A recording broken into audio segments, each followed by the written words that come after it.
Ready, set, go. And welcome to episode 13 of the Remote Play Gaming Podcast. I'm here today with Curtis. No Evan. He is out. He's partying. Big bachelor party. Lots of gaming, probably Oh not. man. Yeah. What is happening, everybody? It's great to be back. Yeah, we had a little bit of a hiatus. We had Curtis traveling the world. Tell us what you were up to while you're out. Yeah, so if I haven't said before, I currently live in Bulgaria for work. So I went back to the US to visit family for a few weeks while I was there. Also went to a big board game convention in Indianapolis with my brother and a couple other family members. It's called Gencon. I believe it's the biggest gaming convention in North America. Mm-hmm. Brought back a lovely case of COVID, so still recovering from that. So apologize in advance for any coughing fits I might get, but I'm on push to talk, so I won't blow anybody's eardrums out. But yeah, I got back 2 days ago, and we're hitting the ground running, getting the podcast going again, even though we're down a man. Yep. I used to go to Gen Con a lot. We used to go together. Definitely missing that. Looking to get back to it soon. Tell us what it's like. So I know we have some listeners that play board games. You know, what is Gen Con, and what all is there? It's evolving every year, and there's bringing even more and more gaming, like video gaming stuff to it as well. They are, yeah. They this year, and I know they've had it in the past years as well. They had a giant room dedicated to just old school arcade machines, Mm. and then they also have a big giant hallway. There's probably somewhere in the neighborhood of like 50 like classic pinball machines and stuff like that. Oh, that's cool. But to answer your question, so yeah, Gen Con is like a what their slogan is the best 4 days in gaming, right? So Mm-hmm. it's board gaming, role playing, miniature gaming, any sort of really kind of tabletop gaming is represented there. Mostly focused on board games. However, there's a very strong showing for all of the other things that I just mentioned as well. And then in addition to that, they have all kinds of I'm just tens of thousands of events where that you can sign up for. You can go and sign up to play video games. Yeah. You can play video game tournaments. You can play in board game tournaments. You can play in demos. So if there's a new game coming out or a game that's been out that you've always been interested in, you can sign up and run a tutorial version of that game where somebody that's familiar with the rules and everything will teach you and whoever else is playing, get you guys up and running and then kind of let you go and conquer. Of course, they're around if you have any questions and anything like that. They also run panels. It's really just kind of a big giant love letter to gaming across the first usually the first weekend in August every year in Indianapolis. Yeah. And did you mention painting classes? Like there's painting classes, arts and crafts I did classes, not. Yeah. cosplay classes, like all sorts of stuff like that. Yeah, exactly. It doesn't end with just gaming. Yeah, there's painting tutorial, painting classes, with some of the big names that you'll see on YouTube and Mm-hmm. the guys that compete in some of the big miniature painting competitions like Golden Demon and stuff like that. Yep. There's miniature painting competitions. They have displays where people bring in all of their entries and they set it up. You can go check out all of their work, which is really awesome. And then yeah, exactly. Cosplay. They have tutorials and stuff like that for how to build or how to make costumes and stuff like that Right. if that's your thing. They have a big giant parade of everybody that is in cosplaying that they run through the whole convention. Yeah, there's just I mean an astronomical amount of stuff that gets crammed into 4 days. It's physically impossible for you to do everything. Yeah, I was just You gonna just say gotta that. pick what really speaks to you and then go with that. And then in addition to all of that, they have a gigantic I think it's like 200,000 square feet or something like that exhibit hall where there's just hundreds and hundreds of vendor booths selling anything Yeah. from board games to um, role playing games, miniatures, all kinds of stuff like that. Artwork, like you'll go around and Artworks, like authors. Yeah, yeah, I think exactly. like a Ren Fair type stuff too, or cosplaying like literally like people make the leather outfits and everything and armor and shields, swords. It's pretty cool. I mean, there's literally something for everybody there. Um, man, I miss it a lot. I gotta get back there soon. Absolutely. We miss you too, man. Yeah. Um, and how were the crowds this year? I mean, for anybody that doesn't know about it, I mean, any convention's pretty packed, but I mean, it gets super packed, especially in the morning before the vendor hall opens. Everybody's just packed in the hallways, just wall to wall, up the escalators, up on the second floor, third floor, just waiting for these doors to open so you can run in and get that new game or get those promos or whatever it is you're looking after. Yeah, and it grows. It's been growing every year since the first time we went back in like, well, 2010 or something like that, Yeah. 2012, however long ago it was. But yeah, this year the crowds were insane, especially even on day one, that Thursday. It's usually kind of like the least attended day because, Mm-hmm. not everybody's taken off that Thursday from work. So even that Thursday, it was just mad packed. It was wild. There's plenty of videos and photos and stuff out there if anybody's interested. You can just Google Gen Con 2024 and it'll pop up. Just those crowds gathering at the door, man. Make sure you don't trip when when they open Yeah. those doors because you're getting what was Simba's dad? You're getting trampled, dude. Yeah. Mufasa. Mufasa, yeah, You're you're getting gone. Mufasa, dude. And nobody's helping you. It's No, not at all. As far as everybody else is concerned, that's just one less person there competing for that game. yeah, and you got to be there early to even be up in that crowd. I mean, we would get up You pretty do. early Yep. and get up by the front door, and I remember last time we went, we were up several hours early, and we still weren't at the very front. Yeah, yeah, yeah, yeah, exactly. Um, several hours before the doors open at I want to say like 10 or something like that. Yeah. We'd get there, at 8, and there's still a small but sizable crowd there before everybody kind of comes in and kind of locks you in there because once everybody crowds in behind you, there's nowhere to go, right? Right. You're just waiting for the doors open so that you can go forward. Right. Yeah, and that's actually a good time for some video gaming. Well, board gaming too. I know we would sit down and like play a small card game or something. But any handheld gaming, mobile gaming, Switch, that's a good time. You're gonna kill 2 to 3 hours as you wait for these damn doors to Yeah, open. exactly. Pokemon Go, Oh yeah, yeah. back in the day, brought my DS. I forget what the little kind of like the Oh, little Street friend Pass, thing Street they had. Pass. Yeah, yeah, Street Pass. Oh Yes, man, that exactly. was so Dude, popular. you would go is like I wouldn't even turn that thing on. Like it would just sit in my backpack while we walk around all day, man. And I would come back and I've got like 400 puzzle pieces that I can Right. unlock because of all the people that I just passed. It was incredible, Man, I wish they brought that back. right? Dude, Yeah. totally underrated. Yeah. Street Pass was awesome, and then they had like the different puzzles that came out based on the games that were coming out and everything. Yeah, that was Yep, really cool. exactly. Did you do any True Dungeon this year or no? No, not this year. I got a pretty rough line uh, queue number Yeah. for my events, and so I really didn't get very many of the events that I had signed up for at all, and so no True Dungeon this year. Now, would you do it? Would you do it again? I don't know if I would do it again. So I maybe I think I would only do it again if the folks that I was going there to do it with made the majority of the 10-person party. Mm-hmm. Because my wife and I have done it a couple times Mm-hmm. where it's just the two of us with a bunch of other randoms and stuff like that. Mm-hmm. And it is you as kind of a smaller portion of the group, you kind of get left out of a lot of Yeah. things. And so, like, you'd be like, hey, I think this is how we solve that puzzle. And then everybody's like, oh, yeah, cool. Yeah, okay, whatever. Let's do the way that I was going to do it in the first place. And Yeah. then, so then you're like, all right, cool. I'll just stand over here and watch you guys get our party killed. Right.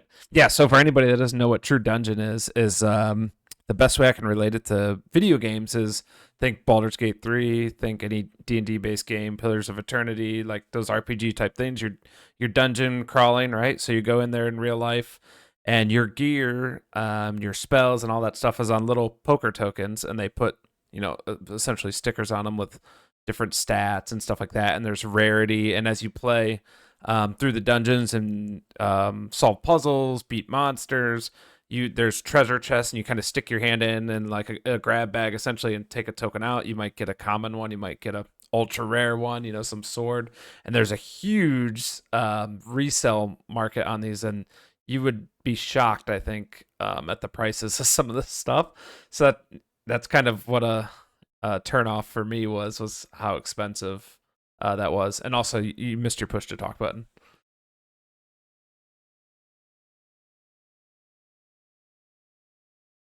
Yeah, but the price while Curtis works on his mic, the prices for that is like you think, oh man, I'll go buy some poker chips, whatever, I'm gonna grab a sword, a shield, and you can buy this stuff before you go into to your whatever your dungeon you signed up for is, and then so I went to buy some, and they're in essentially binders at like a vendor booth. And I'm like, all right, maybe $20 or something I could spend. And you're looking at for like a rare sword, it's like $25 to $50. So to get fully kitted out just with like physical gear, hundreds of dollars maybe. And then you want some high tier spells and stuff like that. It just stacks and stacks and stacks. Super expensive. Um, but if you have the dough or the tokens, it's good to try and drop it on it. And it is a good time if you have like Curtis said, a good party together. What's our mic status? Check 1 2. He's back. Confirm. Bam. Confirm. So also everything you just said is not even including, the basically $200 price tag per ticket to get into the event. Right. Not even counting all of the stuff that you were talking about for your equipment and stuff like that, right? Yeah. So, not a small price point, and I mean, am I mad that I've done it a few times? Absolutely not. I think it's something that everybody should try once if you have any interest in kind of role playing in general, because the production value is like nothing I've ever seen before. Yeah, it's right? really Between good. the actors and the scenery and everything you put together is really awesome. But other than that, like the their groups can be very hit or miss. Right. Right. Yeah, I would want to go in with a group that I knew. I mean, it's a mixed bag, right? As we know in geek culture, nerd culture, we're nerds. We're on different spectrums across the board of like either socially awkward, not awkward. Maybe you've done this a million times. Maybe you don't know how to be a leader in a group. Maybe you are a great leader, and then you throw all these people in together, and your mileage may vary, right? So it's probably best to go in with a group Exactly. but yeah. So speaking of board games, I thought I might ask you, what do you think the best digital implementations of board games are? Maybe off the top of your Oh. head. I don't know if you keep a rolling list of this, but I have a couple in mind. We can toss them back and forth. I think one of the best that I have seen. So two of them come to mind right off the bat. I believe they are both made by the same company called Dire Wolf, if I'm not mistaken. Mm-hmm. But the first one is Everdell, and then the second one is a game that I don't even actually like, but the app is brilliant. They did a wonderful job with it. That is Raiders of the North Sea. Mm-hmm. I believe these are both, like I said, both made from Direwolf Digital, I think might be Yeah. what they Yep. they Direwolf go by. Digital. But I think they are phenomenal. Everdell came out last year, I think, and that's a board game that's been around for a good while now. It's got a whole bunch of expansions. They did that app. I don't think the app incorporates any of the expansions, at least the last time that I had played it. Yeah. Um, but the graphics are great. The tutorial is great. It's just overall is just a really good adaptation. And then Raiders of the North Sea is a Yep. much older game. I think that one's about 6, maybe 8 years old at this point. But the digital version of that is also really well done. Yeah. Yeah. So I just pulled up their site. So Direwolf is a publisher and designer house that does a lot of board games. But they also have this digital arm essentially, and they've done some great implementations. So Raiders of the North Sea, that's a good board game, I think. You don't like the game that much, you just like the digital implementation of it. Well, I don't like the game, and as a result, I don't really like the digital implementation Mm-hmm. uh, of the game itself, just because I don't like the game. However, having played it, I do. I do recognize that they did a wonderful job porting that over Mm, to an app, right. versus some other board game apps out there that they're just or not even apps. I mean, they could be on Steam or your whatever platform. But that I believe, if not the first, it's one of their first big hits that Direwolf Digital had, because they Mm-hmm. did such a phenomenal job of actually bringing that over. Mm-hmm. Yeah, they have Everdell on there. I don't think they have the expansions. I know Clank for them is super popular. So Clank is a board game about kind of dungeon delving and not waking up a dragon as you're grabbing the treasure and getting out. And they have like a ton of expansions for that, and I think it's included in the digital. They've got the Game of Thrones board game, which is a great classic board game that's digital. If you want Um, to lose all of your friends. yeah, Dune Imperium supposed to be really good digital implementation. I haven't tried it yet, but I haven't tried that one myself yet either. yeah. Welcome to Everdell. Is that like a kids intro version? I believe that is the My Little Scyther Yeah. kind of version of it. Yeah. Yeah. And so the one I was gonna bring up is actually one that Direwolf did is Root. So Root Root. Yep. yeah. That's another great one. Yeah. Good call. Yeah, good implementation there. They also did Sagradia and or Sagrada, sorry, and Cascadia. I haven't played Cascadia. Obviously, a huge hit from many years ago. Still very popular. I still haven't played it yet. So maybe that's one I'll have I to just look played it into. about 3 months ago, actually. Hmm. Lighter weight game, but I definitely enjoyed it. I think we played it 3 times in a row because I mean, it's just fun. Like, it's been around, and it's kind of been a hit for a reason, right? But Mm-hmm. um, I might actually have to check out that app because I didn't realize that they had one. Yep. And then the other game I was going to bring up is Gloomhaven. The digital implementation Oh is yeah. extremely well done for that game. Yep. It's on Steam. You can play it. Highly recommend it. It is mind-numbingly hard though, just like the real life game. Like, Yeah, just maybe like the more actual. so. It's a serious struggle. Like you might lose on the first mission like multiple times, and Yep. I could see people just quitting the game because my dad and I were like, "Dude, this is ridiculous. Like, is this even possible to beat?" Yeah. Yeah, it's I mean, exactly like you said, just like the board game, right? Like, they're Hmm. they don't pull any punches. Like, you gotta work for it every step of the way with that game. But that is, yeah, I think that's probably one of the top tier crossovers that have been made, right? To the point where people are like, I've played the board game. It's the same story, it's the same characters, same all that stuff. Or I've played the video game. I don't need to play the board game Right. because of this. And then um, the video game itself obviously takes away all of the setup and teardown of having to keep all the board game together with it's like 14,000 standees or miniatures, Yes. whatever you use, right? So that's definitely one of those that are up there. They did a great job with, and it really shows for sure. Yeah, and to be clear, that I mean, you can play a lot of board games digitally, right? You have Tabletop Simulator and other Yeah. things, and websites as well. Gosh dang it, what is the website that you can play everything online for board games? Board Board Game Game Arena. Arena, yeah. Yeah. So you've got that as well, right? And there's a competitor to that. So those though aren't like always very custom built apps just to that game that give you that production value that you're talking about. Some of them are on those sites, but some of them aren't, and it can be real hit and miss. The other one I would think is this is like real basic answer, but Ticket to Ride. Not that the Yep. app's doing anything really fancy, but it does it really well, and it's easy to Yeah. pick up and play. Absolutely. Yeah, and you can pass and play and stuff like that. It's pretty cool. Yeah, the pass and play aspect of that game is great because the game itself is relatively simple. Mm-hmm. When you're playing the board game version of it, there's it can be a little fiddly with all the little railroad Mm-hmm. tokens that you're placing all over the board and stuff like that, and you lose. I mean, obviously you lose that tactileness of the board game when you're playing on the Right. iPad pass and play stuff like that. But I mean, on a road trip or something like that, it's great. It's really well done. Yeah. Now you got me wanting to play a bunch of board games on digital. Bam. Um, Wingspan is another one. The oh, it's Wingspan so digital good. version is really well done. Yep. They've done, I believe they have both of the expansions. Both of the expansions added as well that you can purchase as like DLC. Mm, mm. You know what other one's good is Terraforming Mars is well done too.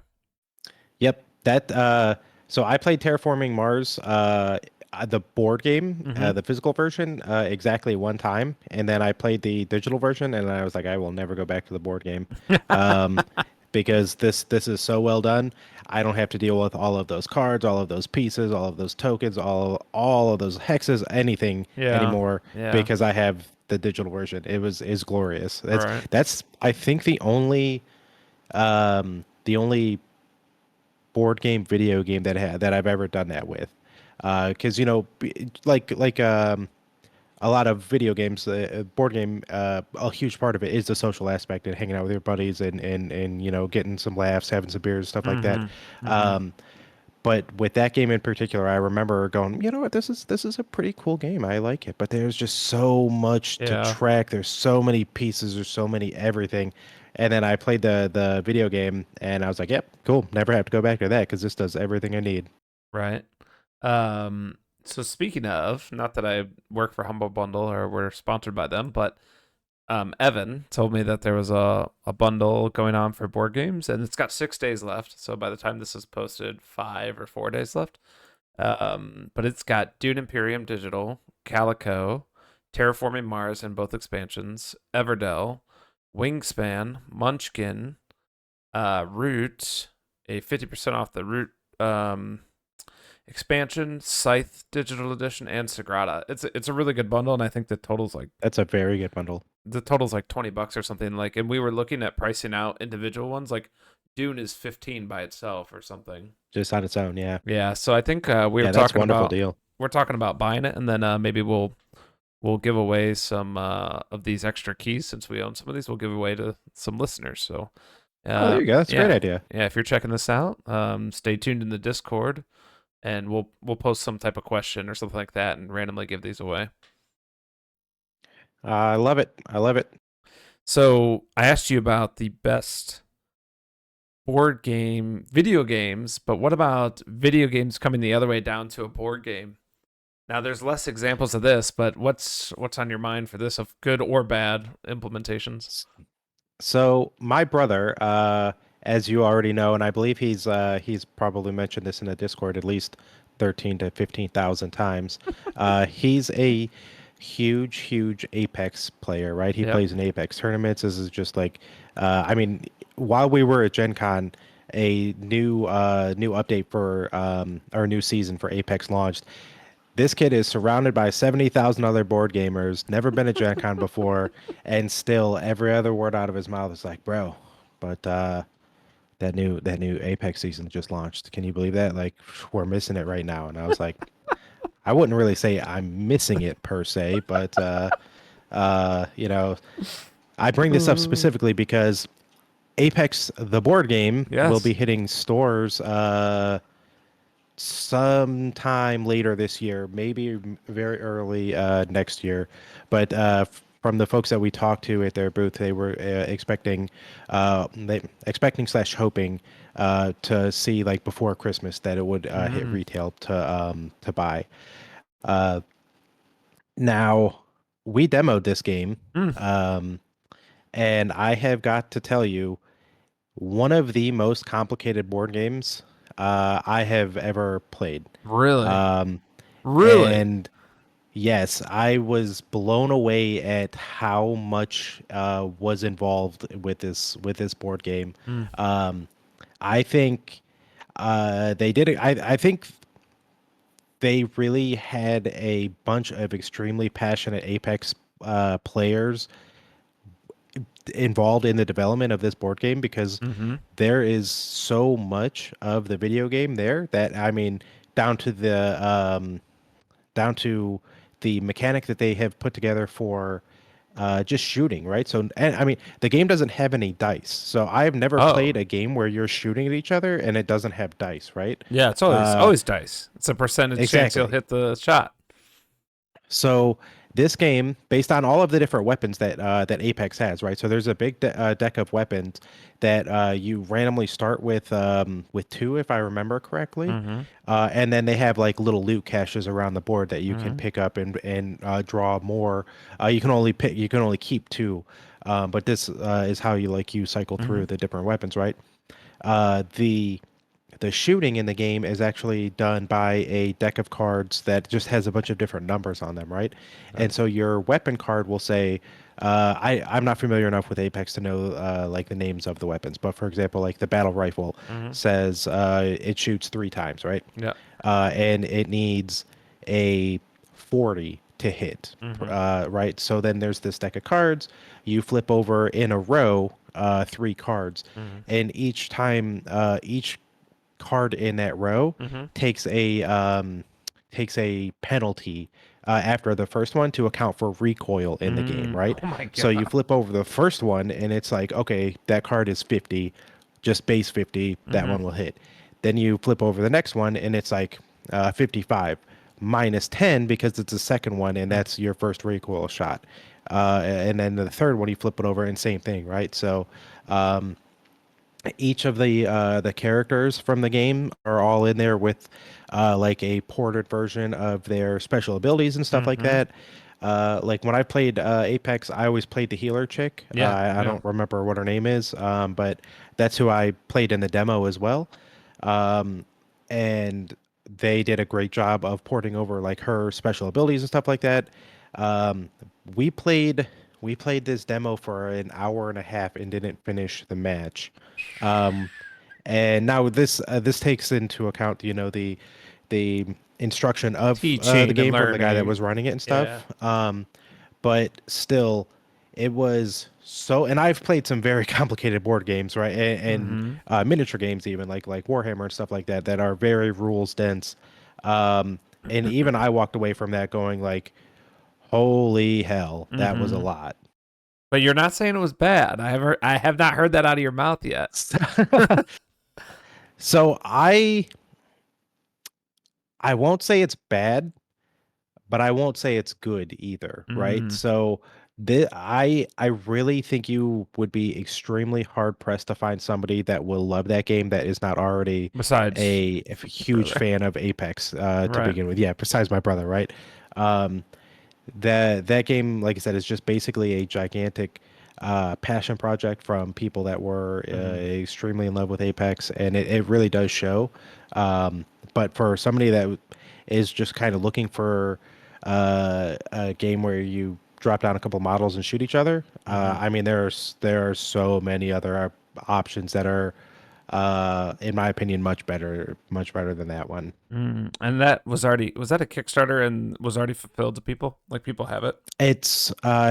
People don't have it yet. So the folks that was talking to at their booth, they said they're hoping that the folks that did back it on Kickstarter will be getting it in the October timeframe, and then Mm-hmm. like the retail version will are hoping before Christmas. And there's got to be So we'll those see are if that actual actually minis, right? They're not like standees or something. correct. Yeah, Yeah. they're actual like models. Yeah. Pre-painted or no? No, no, no, no. Yeah. Hmm. Um.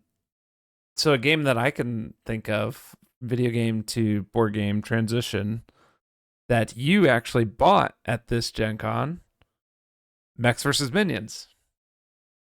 Ah, okay, yeah. Yeah. I just put it on my shelf up there. Yeah. Absolutely. Yeah. So League of Legends universe, not it's Yep, not League of exactly. Legends the game down to Mechs versus Minions, but have you played it? And it's a very highly ranked and highly regarded board game, highly sought after because I don't think they print it anymore right now, at least right now. Have you played it? Yeah, it's out of print. I haven't played it yet. Mm-hmm. I have a friend. Actually, we have a mutual friend. Our online buddy Pitts that we used to. If Mm-hmm. you remember him, he and his wife own it. They've had. I mean, they've owned it for. I mean, many years now. Yeah. And when they first got it, I remember him telling me how great it was. So it's always been on my radar. But Mm-hmm. like you said, it's been out of print for years. So when I saw it come up at the auction, I was like, you know what? I want to get that. And it is it's highly rated board game, and hard to find. So Yeah. I'm looking forward to it, but I haven't tried it yet. Have you? Have you played This War of Mine? You played the video game, right? Yes. Have you played the Yeah, board I game? play the video game a lot. I have not played the board game. Supposedly I the board game's remember better than the video game. really Yes, that's what I've read. that's pretty impressive. So I remember when this War of Mine came out, the board game version. Excuse me, one second. Mm-hmm.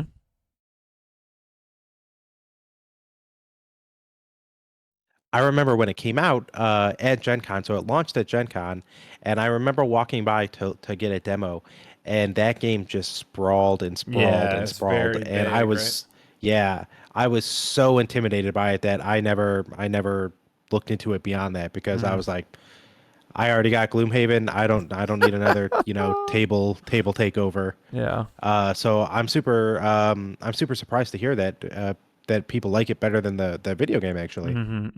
I've never played the video game. I kind of want to go back and play it now. It might even be on Game Pass, PC or something. Maybe I have it on I have it on Steam and I have it on the iPad. It's a lot of fun. I've always really enjoyed it. Don't think I've ever actually beaten it. All my guys usually die before then. But I mean, I've always enjoyed it. It's a good time. Yeah. Another one that honorable mention for Evan since he's not here. Bloodborne. Bloodborne game. Was good. We've had a lot of fun playing that.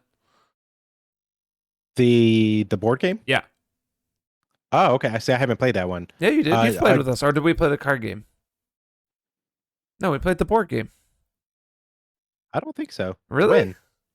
I could have swear years ago. We've had it for years. Like we would I play don't like think I've ever played around that. when we've played Eshatone. Oh man, we're gonna have to get a fact check from Evan. We'll catch him on the Yeah, Discord. So the other one I wanted to bring up was Slay the Spire. Very popular video game, very addicting, hundreds, thousands of hours for many people to play it. Now has a board game version. What are your thoughts on that? Have you looked into it at all? yeah. So I didn't buy it. So it launched at Gen Con. I think for the retail, not I think the folks that backed it on Kickstarter have already had it. Yep. Yep. But for retail, it launched at Gen Con. And I've heard nothing but good things about it.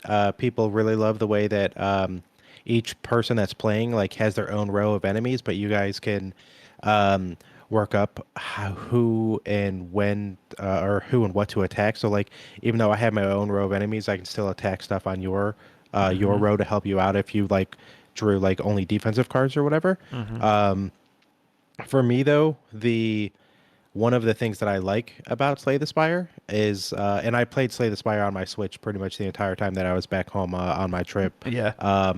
Is one of the things that I like it is that it's just me, right? I sink or swim on my own, and so the board game aspect of it doesn't really appeal to me Mm-hmm. because I'd want to play it by myself, and I don't really uh, do like single player board games. If Yeah. I want to play a game, I don't want to spend the time, setting up and tearing down a board game when I have, an infinite amount of video games that I could go and play. Right. And I just have to turn it on, right? Right. So, very highly rated, very popular. I saw just a huge number of people waiting in line and walking around with the board game, the new Mm. launch of it.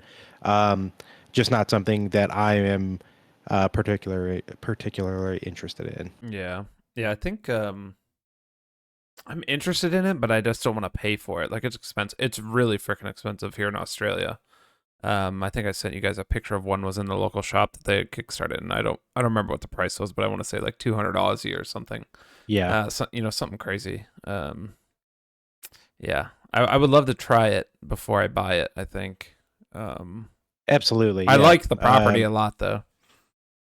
Yeah, agreed. I mean, like you said, I just I think even the last episode we talked a bunch about Slay the Spire. Mm-hmm. And I mean, it's just great game. It's one of those that I can just pick up and lose myself and then be like, oh man, if 4 hours have gone by, Mm-hmm. whoops. And I mean, it's just awesome. Yeah. Another one for me was XCOM. I actually thought the XCOM board game, while not the greatest board game ever, was a good implementation of the video game. I like the mechanic that they had with bad stuff's happening. Essentially, in the board game, you'll hit certain points and you pick up two cards from a deck, and it's like, okay, bad thing A happens or bad thing B happens. Yep. You're losing funding or whatever's going on, or terrorist attack. It's pretty good. Um, No, yeah, that was very good. And they implementation. the app Yeah. with like the constant timer going down, like Mm-hmm. so like you don't have time to just in there and go like, well, if we do option A, we might come out slightly further ahead than option Yeah. B over Yeah. here. It's like you got to pick something like now because if you're gonna dilly dally on that, something else is gonna slide and we're gonna get screwed on that. Right. Yeah. That pressure of So the aliens just keep coming. Like the aliens aren't waiting for you to decide if you're gonna take yes, them out or exactly, not. yeah. Right. Um. Any other video games to board games? I have one more in mind that I have on my shelf. Mine's a Not that I can think of off the top of my head. mine's a farming one. Stardew Valley? Yes. Have you played Got it? it. Okay. Have you played the board game? I I can't bring myself to open it, honestly. To me, it's like a like I know it's not difficult to find or whatever, but like Yeah. I have it and to me it's just like a collector's item. Yeah. Because it's Yeah. such like a It's so niche cool. uh thing, right? And like there's been a couple times where when I first got it, because I first got it when I was stationed in Beirut, Mm-hmm. and I had a friend there who was just a absolute massive Stardew Valley fan, Mm-hmm. and her and I went back and forth on like we gotta bust this open, but then we were both like, but this is like kind of really cool, Yeah. so maybe we don't. So at the moment, it's still sitting down over there in shrink. I have not played it yet. Mm-hmm. Mm-hmm. So I've opened mine. I've played it. It's a pretty good implementation. I Sacrilege. know. I know. I actually did the same thing where I was like, I don't know if I want to open it because at the time it came out, it was super hard to get, and it was like, all right, are Yes, they yeah. gonna do another wave of it? Are they not? And they have, right? So, Yep, it's in yeah. circulation for the most part. Um, it's pretty good implementation of the game. Like you have the relationships, you go to the cave, you can fight stuff, you can farm, you have the seasons, you're collecting the artifacts. Like it's pretty cool. Curtis is casually dying for those that are on audio only of this. If you're on video, you can see him falling over. But yeah, I would say if you get a chance to play it, definitely play it. Actually, when we link up, we'll definitely play. I'll keep it with me and we'll pop it open. Let's do it. Yeah. Obviously cooperative only. So, Yeah, I mean, yeah, yeah, if they somehow put like a adversarial mode in there, that would be the craziest, yeah, just the craziest turnaround period. right. Another one I haven't played is oops, I bumped my mic. Frostpunk. I don't know if it's good or not. Yeah, I haven't played the board game either. I played the video game enough to know what it is, but not a super like in-depth amount. Mm-hmm. Um, so I don't know how well the board game encapsulates. And I also think that it was out of print there for a while because I think somebody lost the rights and then somebody else ended up picking it back up. Um, but actually, while we were at Gen Con, I Mm-hmm. overheard a couple of people talking about the Frostpunk board game because I was in line to pick up a different game from that same publisher, and they were talking about how good it was. Who publishes that one? I want to say I was at the Board and Dice booth, if I Mm. remember correctly, but Um, I could be wrong.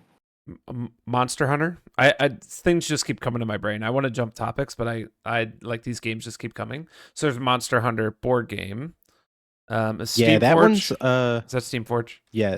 No, I don't think that one's Steamforged. I think Horizon Zero Dawn is Steamforged. Nope, it's Steamforge. Um, I just looked it up. I think both of them both, are. but Wow, yeah, interesting. Okay, I yeah. stand corrected. Um, I heard specifically, actually, not good things about the Horizon Zero Dawn board game. oh really?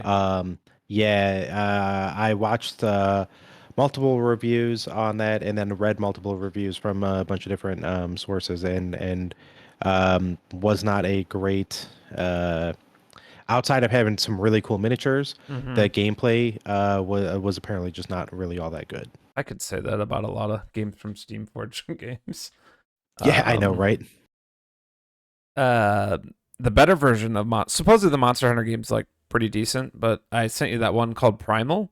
If anybody that's listening to this interested in Monster Hunter the board game, check out the game called Primal. It looks super awesome and apparently has a great implementation of Monster Hunter as a board game with up to 4 people playing together against these giant minis that looks wicked awesome to paint. Those when you sent me that, I spent a good amount of time zooming in and looking at all the stuff that was available. Yeah. Um, oh, there was another. Oh, you know what came to mind to me too is you have some kind of rare board games, and maybe some people in the listeners in the Discord have some too. But don't you have StarCraft the board game and World of Warcraft the board game? Right above, I have StarCraft. Okay. I have StarCraft with the expansion. I do not have the World of Warcraft one though. Mm. Um, if you could take, I'll ask you 2 different questions. If you could take any board game that's not already like a video game property and make it a video game property, which one would you do? You can take a minute to think about it. I'll fill the dead air with something. I don't think I need to. I think this may already be in development Mm-hmm. because of a survey I got a while ago. Mm. But I would say immediately Dice Throne. Yeah. Oh, really? Yeah. Yeah, I think that like a video game implement. So for those who are not even aware, the folks that make Dice Throne at Roxley Games used to be video game developers, Oh, I and didn't then know they that. put the yeah, so they were video game developers, um, and then they had this idea. I don't remember the exact story, but they had this idea. I guess if I remember correctly, they the video game implementation of it wasn't really turning out the way that they wanted to. Then somebody was like, "Oh, maybe we can make this into a board game." Mm. And now they've got like 15 different, not 15, but they've got like 5 or 6 different like big box sets of characters for Dice Throne. Mm-hmm. Uh about maybe a year and a half ago, maybe 2 years ago, I got a email survey asking basically asking would I be interested in video game implementation? Would I be willing to pay for it? What type of microtransactions would I Oh. be willing to pay for? So they were on a fact finding mission to figure out a, is this feasible, and then B, if it is feasible, how do we fund it? Because obviously they have to make money on it, right? They're not Right. going to do it Right. out of charity. So um, haven't heard anything since then. And they continue to churn out big box versions of Dice Throne. I don't know if it just came out or if they just finished the Kickstarter for it, but they just came out with their X-Men Dice Throne box, which is going to have I think like 8 or 10 X-Men characters in addition to I like just the went to their Marvel one. site. I just saw that. I was just gonna ask you about the X-Men. So I saw it at Gen Con. I didn't back it. Specifically didn't back it because I have the Marvel Dice Throne, and some of the magic to me was just kind of lost from the fantasy characters that they have in their box Mm-hmm. ones and twos versus like the superhero IP. Not Yeah. saying that they were bad. Like I still enjoy the game for what it is. But just I think their own custom characters that they come up with um really kind of synced with me more Yeah. than They fit the mold of the uh game a little more. yeah, exactly. Yeah. So for anybody that's not aware, Dice Throne is it's meant to be a one versus one game, but you can play it like teams or free for all. But basically, you get a character, I get a character. We kind of do this battle Yahtzee style game that has a deck of cards that will allow you to manipulate the dice rolls that you get to sort of either help you get a better dice roll on your to come up with an attack that you're trying to do, or to mess with your opponent's dice Mm-hmm. rolls to thwart some attack that they might be trying to do. And then you just go back and forth battling each other until you start with 50 hit points until you go down to 0. Each character entirely different though. Mm-hmm. They all have Mm-hmm. different attacks, different special abilities, different defenses, different cards that are specific to that character. And different So required dice, right? So like Not Yeah, everybody they're has a all different straight. It custom could be dice. like Yeah. all twos for another character, while the next character needs threes and twos for a similar attack.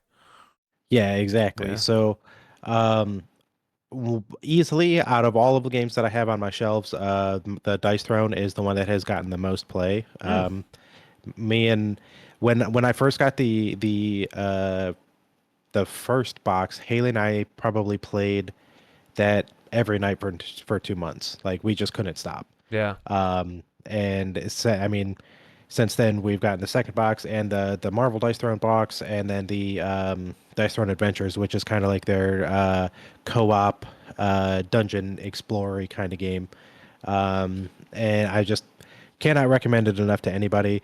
You don't have to buy the big giant box, which is on the more expensive side. They have like two-player kits where you just get two characters in a box. They're like $25. Yep. If you see them sitting on the shelf at Target or something like that, absolutely cannot recommend it enough to just kind of dip your toe into it. However, if you do that, be prepared to go and buy the big box because you're going to be hooked instantly. Yeah, it's a ton of fun. Super easy to play. I actually introduced this to our neighbors here maybe 2 months ago, and they really liked it. Like took them like maybe one game or so, and then they were like, "Oh, I totally get it. Let's play again."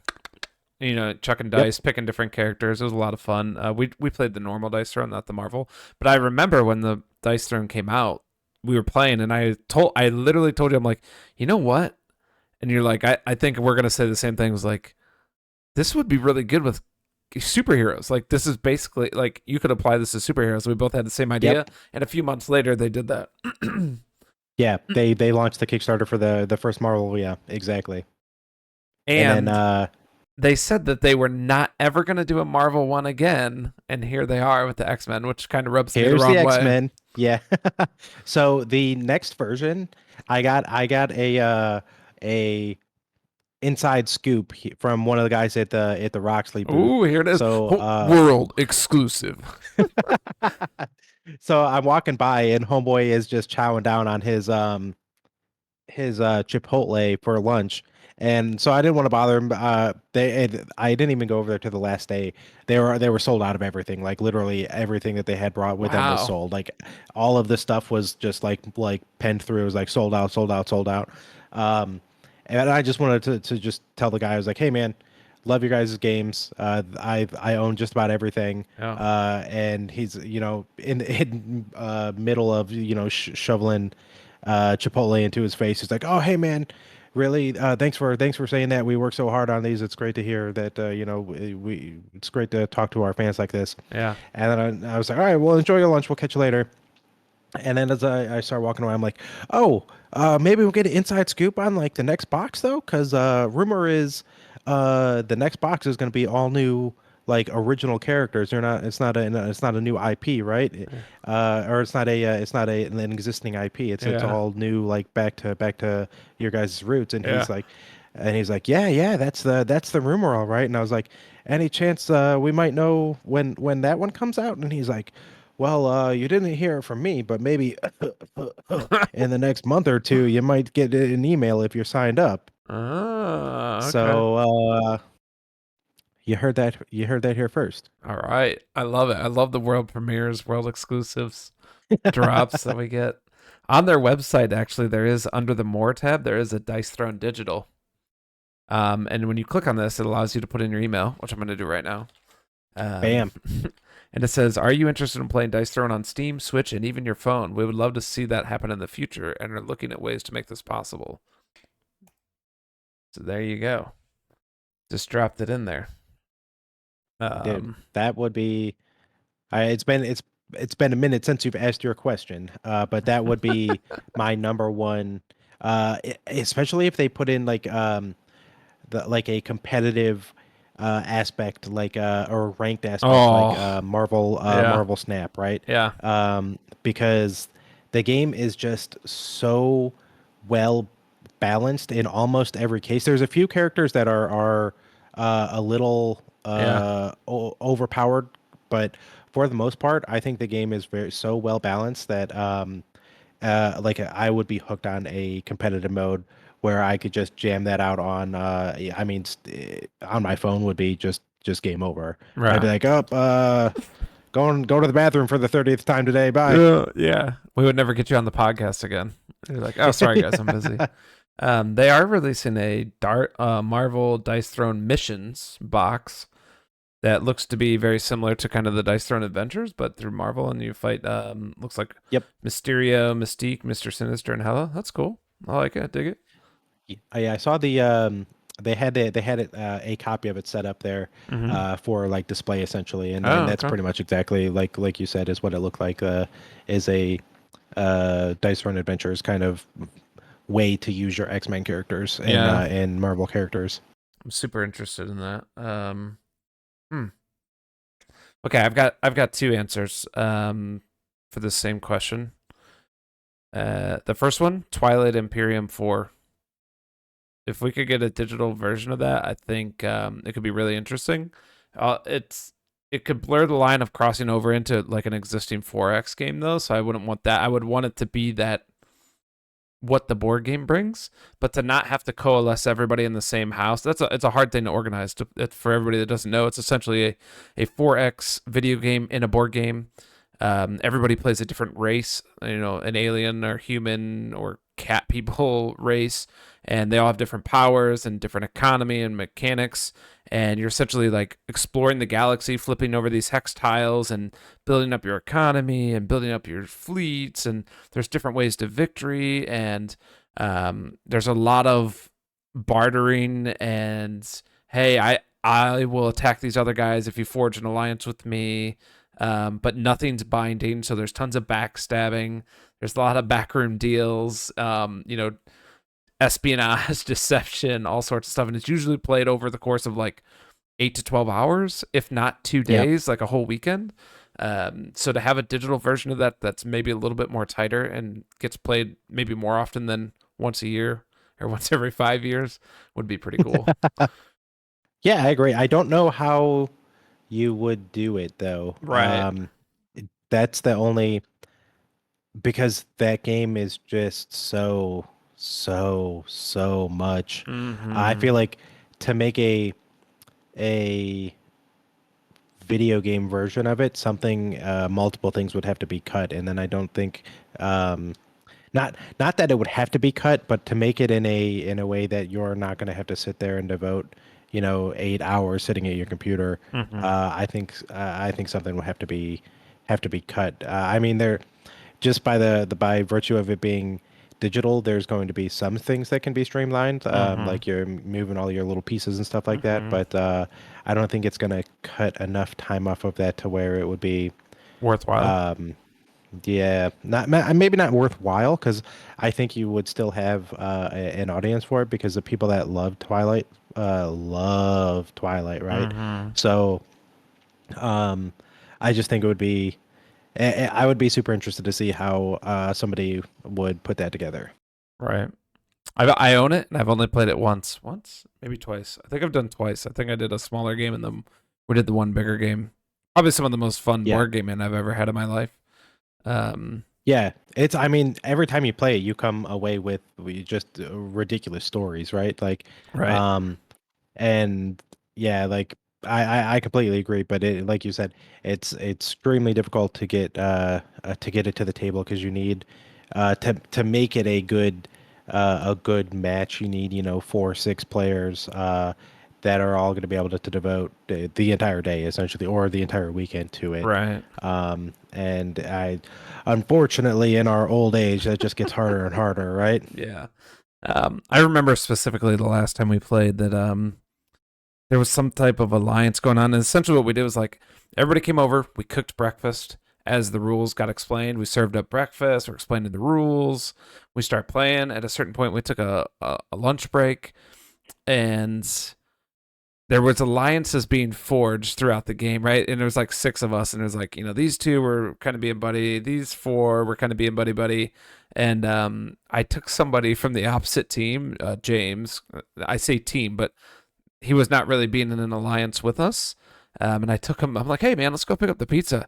And as we're going to leave, somebody, I think it was Cole, was like, hey, whoa, where are you going? You can't go with him. He was like, that's how palpable the tension is in the game. It was like, no, not one moment can you be out of my sight and potentially be, you know, subject to sabotage, espionage, going behind my back, whatever it is.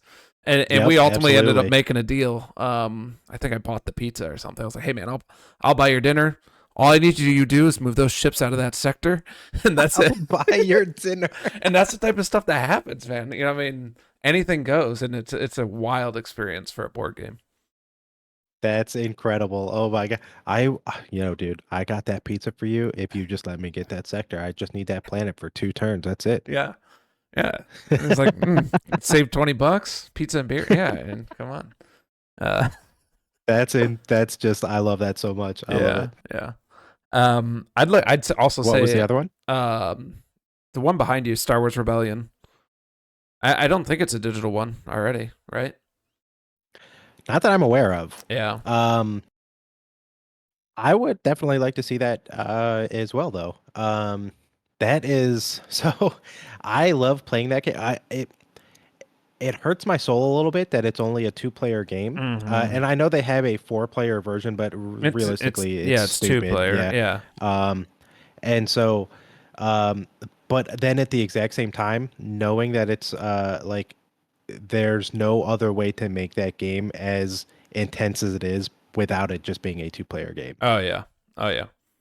But yeah, I think that could make a great video game, like a great adaptation. What do you like? What do you think are some of the key aspects that they would have to incorporate to keep it true? Oh, the expansion has to be in it. The combat with the expansion rules is like so much better. I wouldn't play it without the expansion. Assuming that I had that available to me wherever I was playing, because it streamlines a lot of the combat rules where they were kind of a little clunky in the first one. So for people that don't know, this is a 2-player board game. One person plays as the Empire. This is like a New Hope type deal, right? The first movie, and one player plays as the Rebels. The Rebels are pick a place, a planet to hide their base on, and the Empire is essentially trying to figure out where that is. And so there's this like hidden mechanic going on, and the Empire, you can feel that they're extremely powerful, but the Rebels, you also feel very crafty and kind of evasive, and it's a huge game of cat and mouse, and it's just so eloquently done. um it's just a lot of fun. I think the key aspect is incorporating the expansion. You could take it a step further, and like maybe for some of the combat gets more involved rather than just flipping cards. I don't know. There's opportunity to make a smaller like mini game out of that. Maybe, I'm not sure. Okay, all right.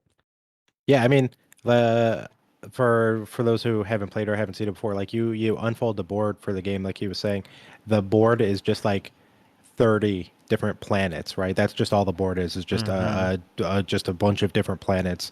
Um, and the rebel player, right at the beginning of the game, has a deck of cards for every single planet, the one card for every single planet on that board, and you pick one, and that's where your secret base is, right? Mm-hmm. And now you're trying to keep the empire away from that planet by whatever means necessary, whether you Mm-hmm. amass forces on the other side of the board to lure them over there so that they're Mm-hmm. not thinking that it's actually on Endor, or on the left side of the map, try to lure them over to the right side of the map or whatever.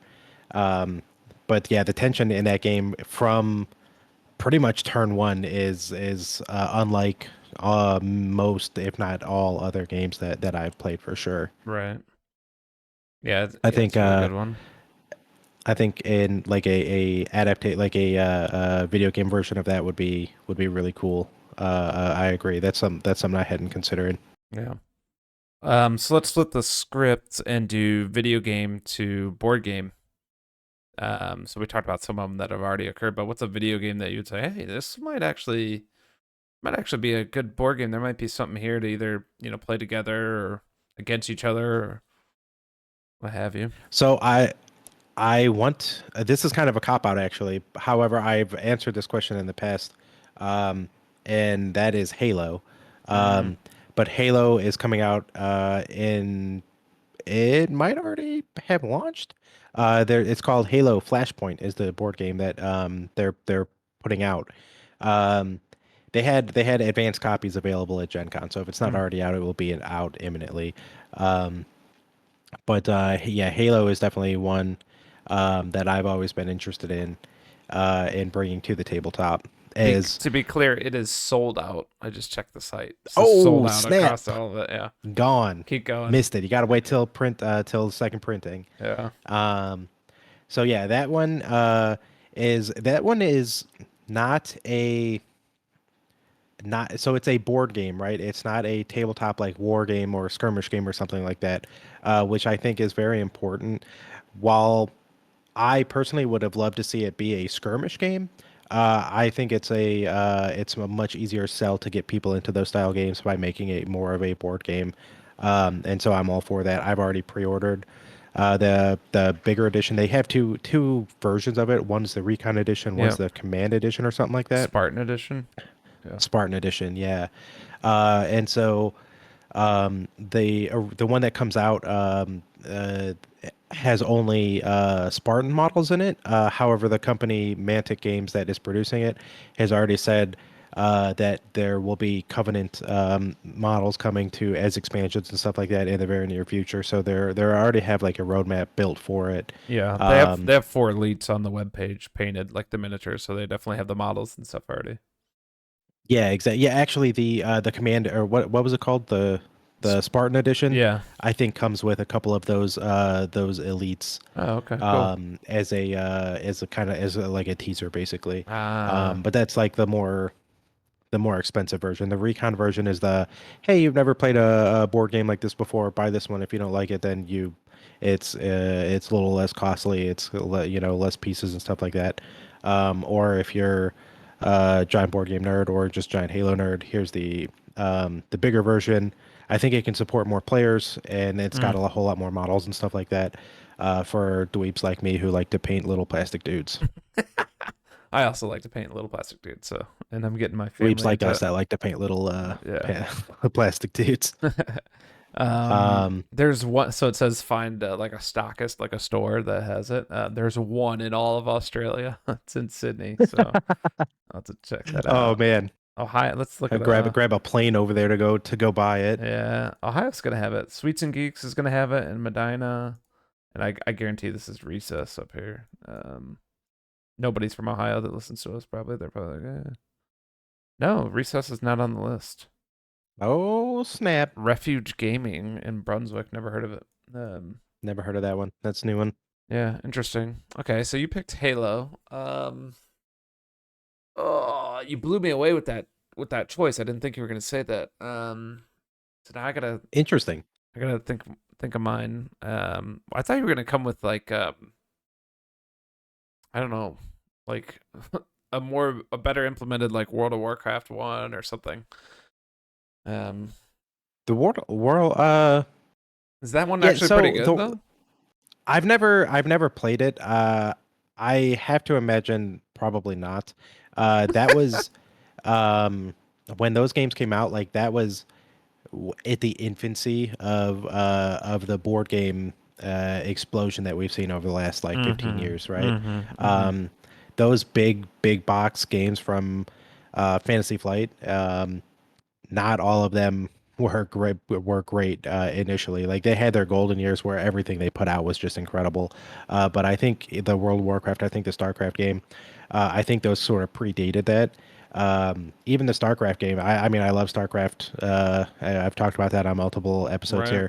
here. The board game, not great. I don't care. I still like it because I like StarCraft.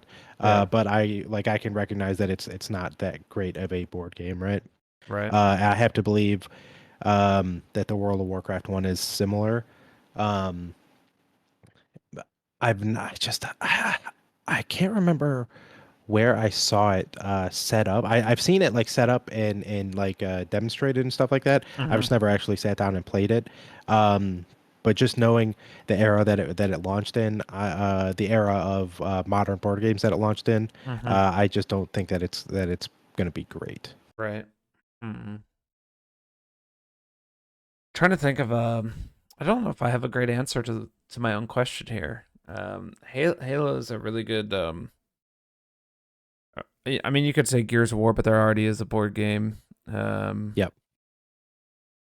as I was thinking about the answer to this question, I thought about Mario Party, but you would never be able to do the mini games. Like that's what makes Mario Yeah. Party, right? Actually, Uh-oh. Uh-oh. there's a game.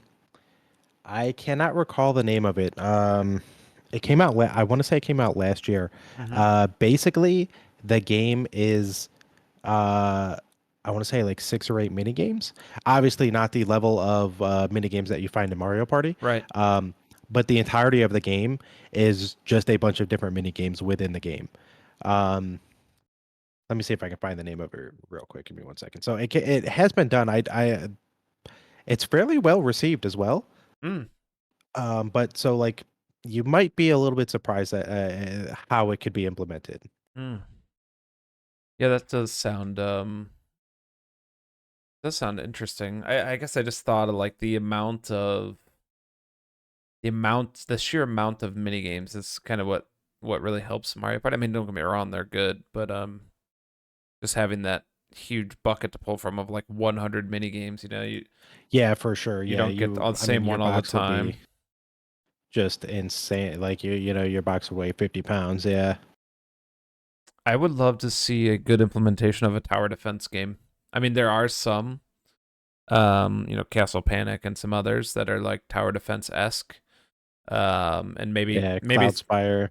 yeah, and maybe some listeners know of other ones. Drop them in the comments or in the Discord. But if we could get a really really good tower defense implementation from a video game into a board game, that'd be pretty cool.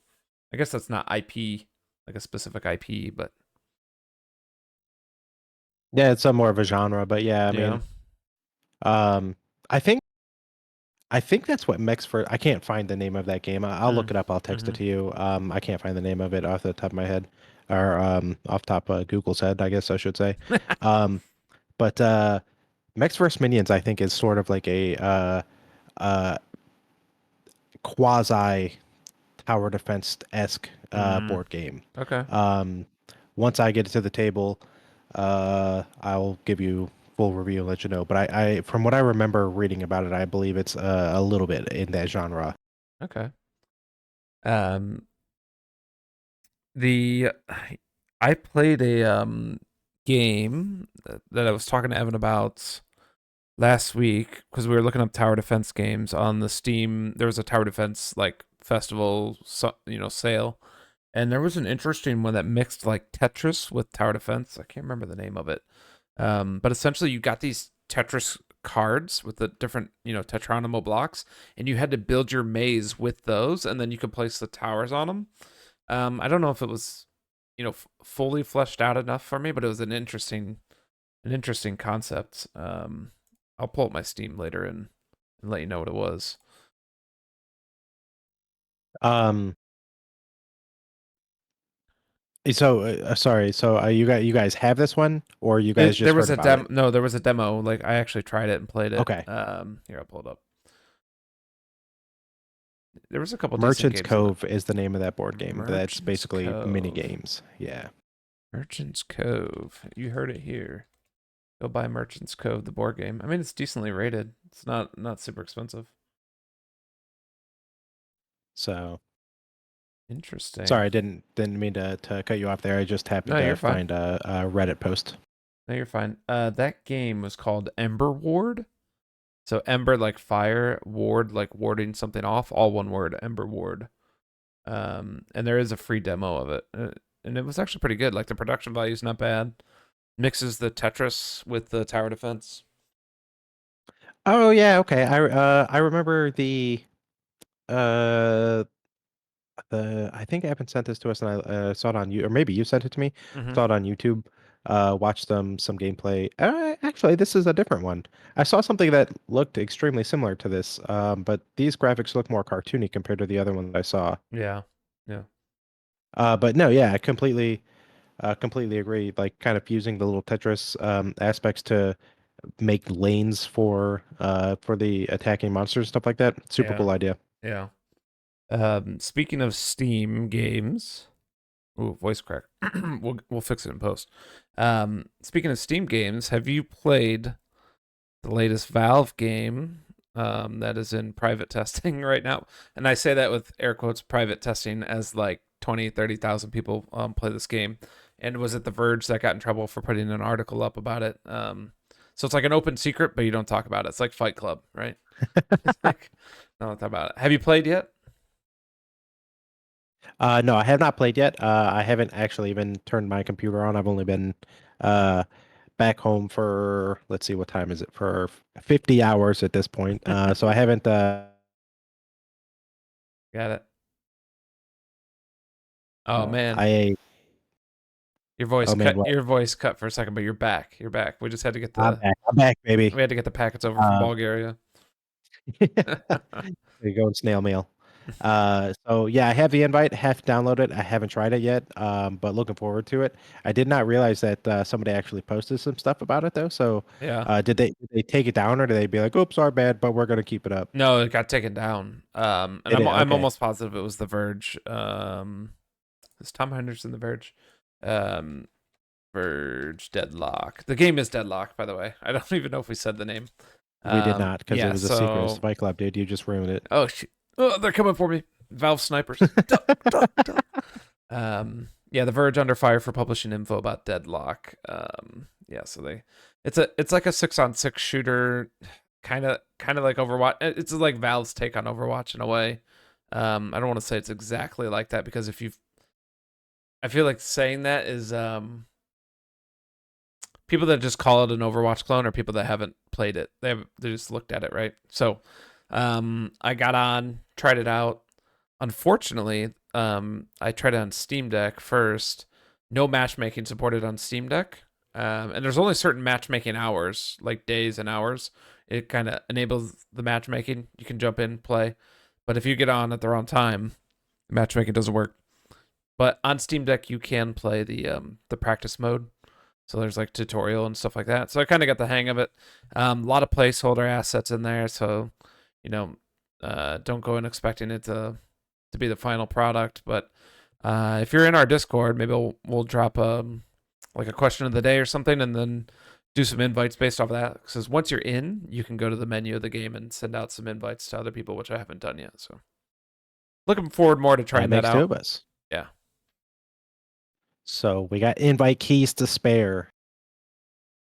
I think it'll end up being good. The other game semi similar to this that I'm looking forward to is Marvel Rivals. Any interest? Probably not, but let me look at it. You like Overwatch? Not really. Really? You didn't?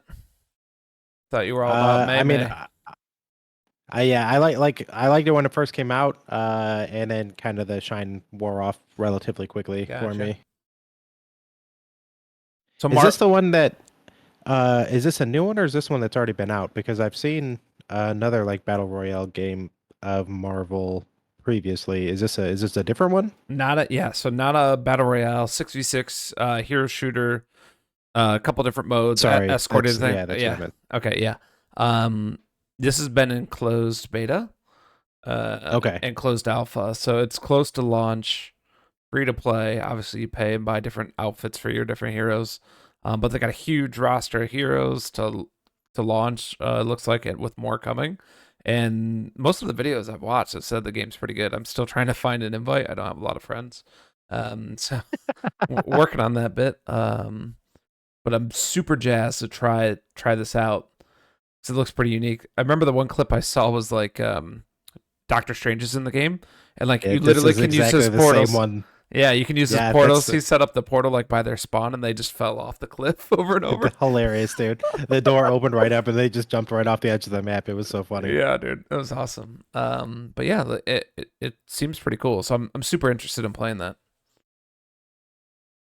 So yeah, this is that's the game that I was thinking of Mm-hmm. when you said that. I didn't realize that it was just like invite only at this point in time. I thought it was fully launched because that those couple of clips that I have seen looked really smooth and stuff like that, right? So um that said, still not a whole lot of interest in it for me. Right. It's just not I don't find that style of um that genre very appealing. Mm-hmm. Mostly because um I'm old, as the kids say. And not exactly the fastest anymore. So when I was a youth, uh, I would like to pad my stats and go 20-5 and get Mm-hmm. this super crazy high kill KD. Now I can't really do that because now I'm the old slow guy running around, so I'm padding other people's stats for them. Yeah. So I when I play games like this, I tend to play the objective now, so that I can actually do something worthwhile. Mm-hmm. However, most of the time people are just in it for that KD, right? And then Yeah, I just yeah. get frustrated uh, because I'm like, it doesn't matter if you went 301, we still lost. Yeah. So So this you can play the tank. You'll tank nice and slow. just runner. What's the dude's name in Overwatch that is like basically a literal tank? Um, Reinhardt, I think. yeah, yep. Nailed it. Yeah, Would be the Hulk in this, I assume. the Hulk. Yeah, I think he was on. I think he was on Doctor Strange's team in that clip we were just talking about. If Mm-hmm. I remember right. So we had Gen Con at the beginning. The intro's over now. We're like an hour and a half in. Intro's over. So let's get on to the main meat of the episode. Um, so Gen Con, we have another convention coming up. More video game focused. Gamescom starts this Wednesday, goes through Sunday. We've already discussed in our last episode, PlayStation and Nintendo have bowed out of this event. I would expect them to maybe do some type of small thing, or launch a couple tweets off and say, "Hey, we're announcing this game, or this game's coming out, or here's a trailer." But they'll not be at the event. You'll have your other publishers there, and then Xbox it's basically the Xbox show plus other publishers. Dude, So how crazy is that, right? Like it's Xbox is nuts, like, wait, so we get a second Xbox showcase, but we don't even have to call it the Xbox showcase. This right? is incredible. Yeah, and they're gonna bring to bear over 50 games. Now, granted, don't think these are all heavy hitters. I mean, they're Sure, including yeah. indies and stuff like that in there, and things they publish, not develop. But it's gonna be a big show for them, I think. And maybe we'll talk a little bit about predictions or things we want to see. I think right off the rip, um, everybody's wondering what kind of Xbox hardware will be there. Do you think that we see any mention of an Xbox handheld? I I can't imagine. Not like I feel like that's something they would save for their own show, right? Mm, Um not even a even though tease. like yeah, I don't think so. Mm-hmm. That, that's not saying that I wouldn't be thrilled. I would love to see that, but I don't think that they're ready to announce that yet. And if Mm-hmm. they were, I think they would do it on their own platform rather than something where they have to share the spotlight. Right. Interesting. I think they might mention it. Maybe they don't announce it. Maybe they tease it again, because it was kind of teased previously when they had an interview with Phil Yeah, Spencer with IGN. It's like, oh, are we gonna get a handout? It's like, I would love that. I would love a handout. So it's like, okay, you're the CEO, or at least the president of Xbox. yeah. If you would love that, it's gonna happen, right? Or you're trying to make it happen. What games? It doesn't have to be just Xbox, but what are you hoping to see more of at Gamescom this week? Good question. I would like to see, and I've already forgotten the name of it. I would like to see a little bit more on that ultra realistic single player shooter. Um, Hmm. remember the name of it? Body Uh, Cam? No, Body Cam's the one no, that's out, no, right? you're talking about Unrecord. Unrecord, yes. Yes. I would like to see some more about that. I would also like to see. I would love to see some Curtis is dying. Okay, he's back. Slay the Spire 2. That would be incredible. Oh, yes, that would be good. Uh, that would be, I mean, just absolute clutch in my opinion. That would be number one on my list to see some stuff about. Mm-hmm. Yeah, man, that's a good one. I wish I would have thought of that. Uh, Gotcha. I know, yeah. Space Marine 2, I know we've seen a lot of it already, but technically I don't think it launches till next month. So anything more Yeah. about that, I would be interested in. So, Space Marine 2 is like so years and years and years ago. Let's see, probably 10 years ago at this point now, I stopped watching movie trailers, right? Because mhm. in my opinion, the movie trailers got so expansive. They gave you the plot of the movie. They Yeah, were they like, still I do. would go to the It's movie, terrible. and so I haven't watched like movie trailers in like a decade, right? So when Hmm. I go to the movies, I literally don't know anything about the movie, um, and I feel like Space Marine 2 has done this, dude. Like they have put out so many trailers and so much gameplay footage and stuff like this. Like it's like I know so much about this game that it's almost what I'm about to say sacrilegious hurts my heart, but it's like almost to the point where like do I even need to buy the game now because I've seen it. Oh, I've seen it all. yeah. Yeah, that's So that's true. They've put out so many like dev diaries and gameplay videos, and it's like every week I see one or two from and them. it's not like they're short, right? It's not like Yeah. they're 2 minute teasers. Here's a 45-minute gameplay montage. Yep. You're like, what? And supposedly it's a short game. I heard somebody say like 10 to 12 hours. Now, what does that Yeah, mean yeah, though? It exactly. depends. Is that just playing through one time? Is there extra stuff to do? I don't know. And so I say that with the I say that knowing full well I will buy it immediately on day one. Um, and probably whatever their like super ultra ultimate edition is as well on top of Yeah. that. Right. But still, I do think they have massively overdone their marketing with this game with how much stuff that they've revealed.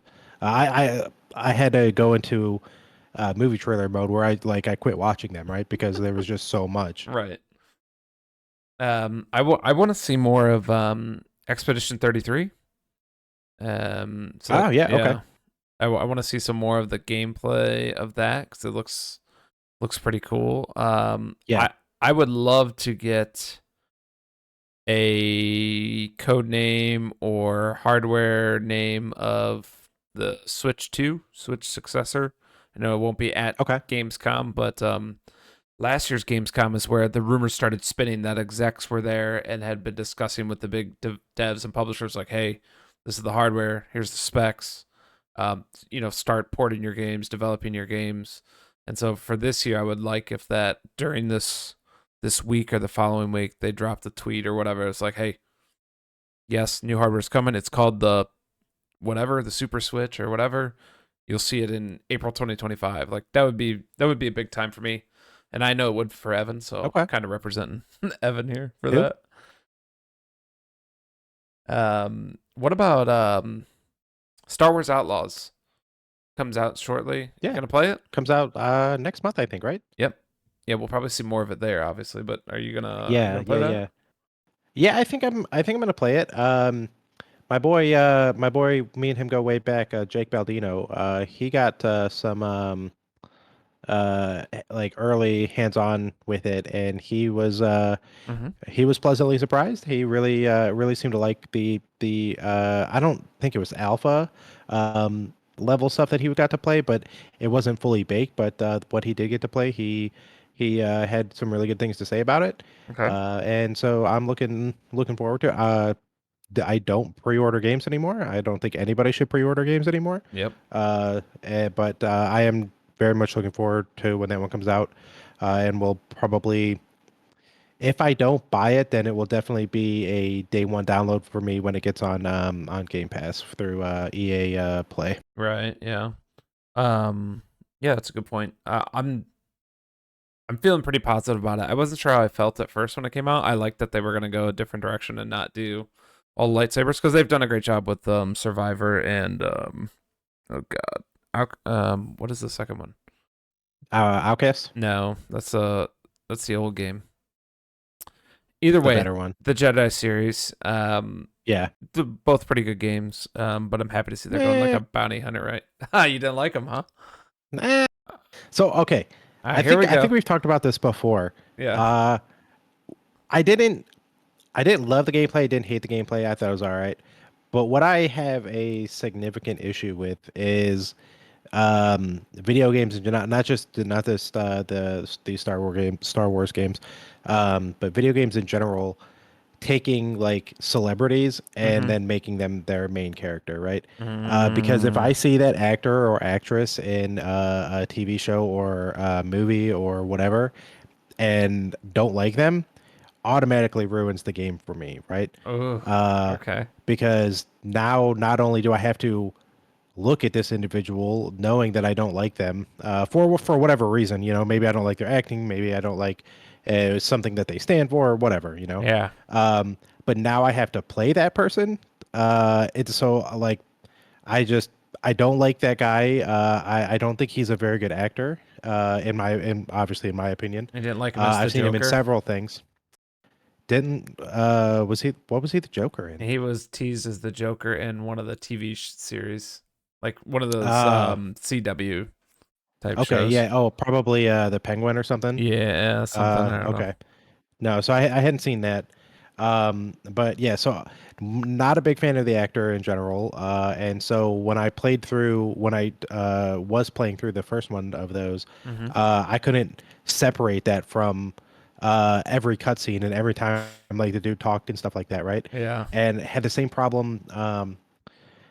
I wouldn't necessarily say so. This is actually the flip side of it for like Far Cry 5 and 6, where it's got the guy that played in Breaking Bad and stuff like that, right? He's like Mm-hmm. the main bad guy in those Far Cry series. Yep. Great actor and stuff like that. But still, same thing, same principle applies. If I didn't like that guy, that would ruin that game for me because I'm going to see Mm, that guy all over the time. Now, granted, I don't play Far Cry to begin with because I think Far Cry 2 is the exact same thing as Far Cry 3, 4, 5, and 6. agreed. Um, but same principle. You're taking this A-rate actor who's been in a whole bunch of TV shows and stuff like that. If I don't like them, then I can't separate that from the game, and now I'm just automatically disposed to that I'm not going to play the game. Interesting. I'd be super curious to hear what our listeners think about this, and I think I'm actually going to clip this at the end of this. I can't say that I've ever had that happen. I want to Really? say in principle what you're saying makes 100% sense, and I would probably feel the same way, but I don't know that I've ever had that happen. I had no problem with it's like Dominic McConaughey or Yeah, whatever whatever his his name, name is. Yeah, yeah, I don't for know what his name Star is. Yeah. Wars. Never really bothered me. I'm trying to think of any game where I was like, I don't like this dude. Um, I can't recall that happening to me, but I don't disagree with you. I wonder if a lot of people. Do you think a lot of people feel that way? So I don't know. I've vehemently is that how I'm gonna Vehemently, I don't I've know. I've strongly felt like had these feelings for a very long time. Even back to um Halo ODST when they put Oh, Nathan Nathan Fillion in there, Fillion, right? yeah. And I didn't like that, and I love Firefly, love Nathan Fillion in general. Most of Hmm. the TV shows and stuff that he's done, I've big fans of, but I didn't like that, right? Uh, don't put a real life individual into my like my fantasy or my sci-fi stuff, right? Mm, Because it's just gonna break that immersion immediately, and it's gonna be even worse if it's somebody that I don't like for whatever reason. If you now I understand like why they do this. You can use that the motion capture and stuff like that, hmm. the digitizing of the actor's face and stuff like that. Extremely great technology. Cool, perfect, love it. Understand why you're doing it. Go find some C-rate actor that nobody's heard of before, if Hmm. that's how you want to build your character models, right? Use that. Don't use somebody that's a well-known actor Hmm. um, for your sci-fi or your fantasy or whatever, because now, like I said, I'm all before I even play the game, I see the cover and I see the dude on it. I'm like, yeah, probably not going to check that out. Do you think a lot That of would be normies see that and they're probably like, "Oh, look, it's Juan Carlo Esposito. I'm gonna go pick up Far Cry 6. That's so cool. He's in there." or Right? no? Yeah. I mean, I don't know. Like, so I've felt very strongly about this. I kind of got sidetracked on your question. Yeah. I felt very strongly about this for a very long time, but I've never seen any Reddit threads or any Mhm. posts or podcasts or anything like that sharing the same view. So I don't know if I'm Mm. in like the extreme minority here or what. But I think the Halo ODST is the first time that I remember this, and I'm like, why are you putting dude in here like as a main character? Yeah. Like if you're gonna use their voiceover, all right, that's towing the line. I was gonna But when ask you're that. What do putting you them in there, right? What do you feel about Cade Six from Destiny as Nathan Fillion? Like, is that yeah, right. okay? So yeah, it's like I said, it's towing the line, right? Yeah. Because when you're playing the game stuff like that, and it's a voiceover, uh, a lot of people don't have um such significant at least to me, such extremely noticeable voices that Mm-hmm. right off the bat I'm gonna know who it is, right? um like even the little dude that followed you around in Destiny was Peter Dinklage, I think, right? Yeah. um Yeah. The ghost and originally. uh yeah, so like I remember that and remember knowing that Mm-hmm. and still listening to him when he's like following you around and stuff like that, having to really like keep an ear out to recognize that that's his voice. Interesting. So again, maybe just me. Like now, but then on the flip side of that, you have like Civ 6, where Sean Bean narrates everything in there, right? Yeah. Extremely easy to tell who that is. They picked him for that reason, Yeah. very well, very likely for that. It's kind of like Morgan Freeman, right? Right. You hear that the voice immediately know who it is. But I think there's very few individuals who have such a recognizable voice like that voiceovers kind of just toast the line. Right. Interesting. I don't think the voice stuff bothers me. What does bother me, and this kind of branches over into movies maybe a little bit too, is getting these superstars to do these things. Like you said, bring in like a B tier, C tier person. There are so many people that make their living voice acting and are very, very good at it. But now it's become a huge trend to bring in these superstars to both movies, motion capture, voice acting, video game voice acting. So I can think of like the Mario Brothers movie. Did we really need Chris Pratt as being Mario? Did he do an okay Yeah, job? Yes, but really, like you took the livelihood of someone else that probably makes like $1 million. I'm just making up numbers, but $1 million to Chris Pratt's 5 million, or whatever it sure. is, whatever the multiplier is. And there's people that do that job. These guys already are superstars. Do they really need more gigs, more money to Yeah, be somewhere that can already be fulfilled with other people? yeah. Just so you could put the name on the poster, right? Yeah, yeah, This is what it comes down to. right. And that's kind of what I was getting at with like Far Cry, right? Like Juan Carlos Esposito being on the front. I mean, it obviously worked because I remember his name. I remember the cover. I know I haven't played the game like you haven't played since like one or two, maybe three. But I remember it's like a yellowish orangish cover. He's standing above his kid or a kid in front Yep. of it. So A like I kid, know yeah. I know it. Um, Little girl, I think, right? Yeah. yeah, and so I guess the marketing Yeah. kind of Yeah. Yeah. worked. Yeah. Yeah, I don't think would ever stop me. I'm not gonna go to like, let's say I'm a Far Cry fan, or even not. I'm like on the fence. I'm not gonna see that and be like, man, they put Juan Carlo in it.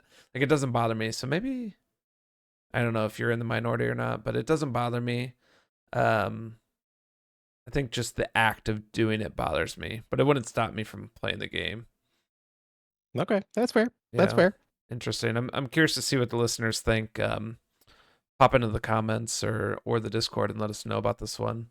Definitely want to clip this. What were we even talking about? Gamescom. That's right. Um, Gamescom. any will we get anything from Grand Theft Auto from 2K? Oh, that's interesting because it's They're so big they can do whatever they want. yeah, yeah. That's very, very, very true, right? Um, I don't know. I don't know. That's a good. I mean, I think that would be a good way for them to kind of reinvigorate some hype for it because it's been a Mm-hmm. while since they launched that trailer. Mm-hmm. So all of the hype for that trailer has kind of died down. I mean, you've got the videos and stuff out there that went through like literally frame by frame to point out Right. stuff. Maybe dropping another trailer. Yeah. It would not be out of the realm possibility for sure. Yeah. I could see them doing like a feature trailer or something like here's Yeah. 5 new key features or something of this game. I mean, I would super be looking forward to that if they did it. Uh, Random tangential thoughts. Something you talked about going through videos frame by frame. Something that really bothers me about those videos. I will watch them 100%. Like if it's a property I'm interested in, I will watch them. But so many people, the way they speak when they do that, they take it as like a fact. Like I know, is it Emergency Awesome?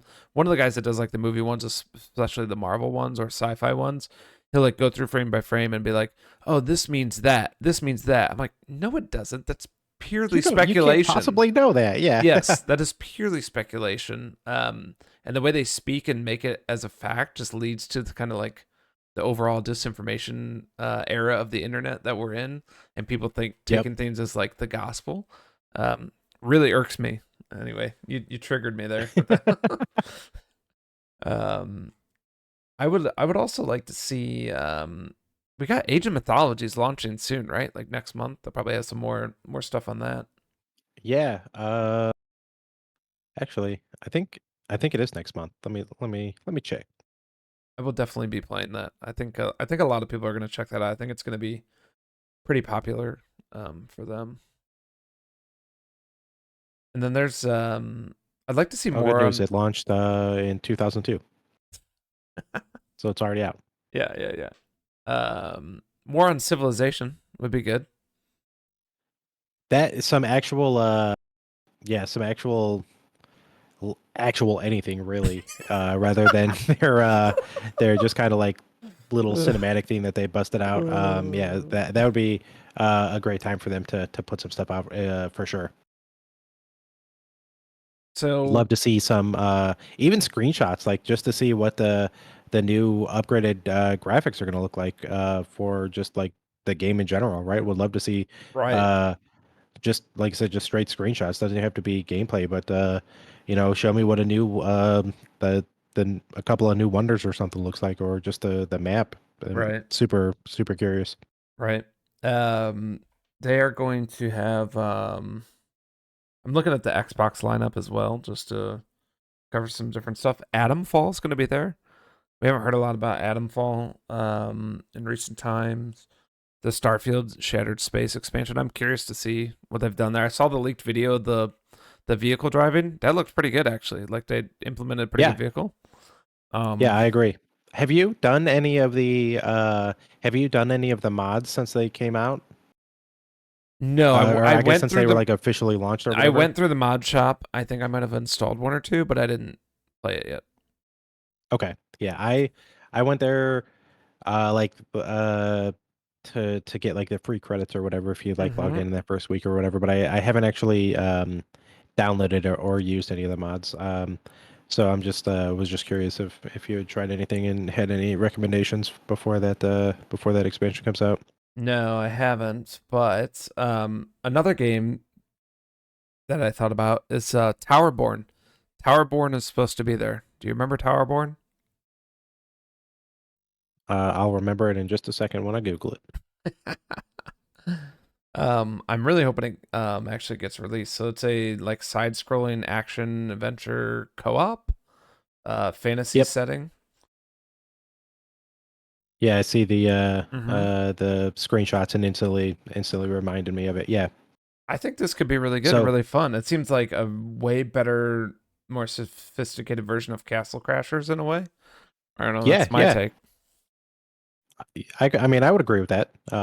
Based on what I remember, it's been a minute since I watched the um, or not. It wasn't even the trailer, but like the Mm-hmm. gameplay footage that they put out. Um, but yeah, I mean, so you know for a fact there's supposed to be some more about it. Yeah, it's actually posted on their little picture thing that they put out of like all the games they're Okay. gonna cover there. Um, I don't know where I put the picture, but oh yeah, it's on day 2, Thursday. It's one of their bolded ones, so they have like a bunch of different games listed, and they have some Okay. bolded on each day, and that's one of the It's one of the bolded ones for day 2. So So how much of how like do you think we're gonna see a lot of new stuff from like the Xbox titles that Mm. we've already seen, or do you think they're just gonna be like, don't forget this is stuff is still coming?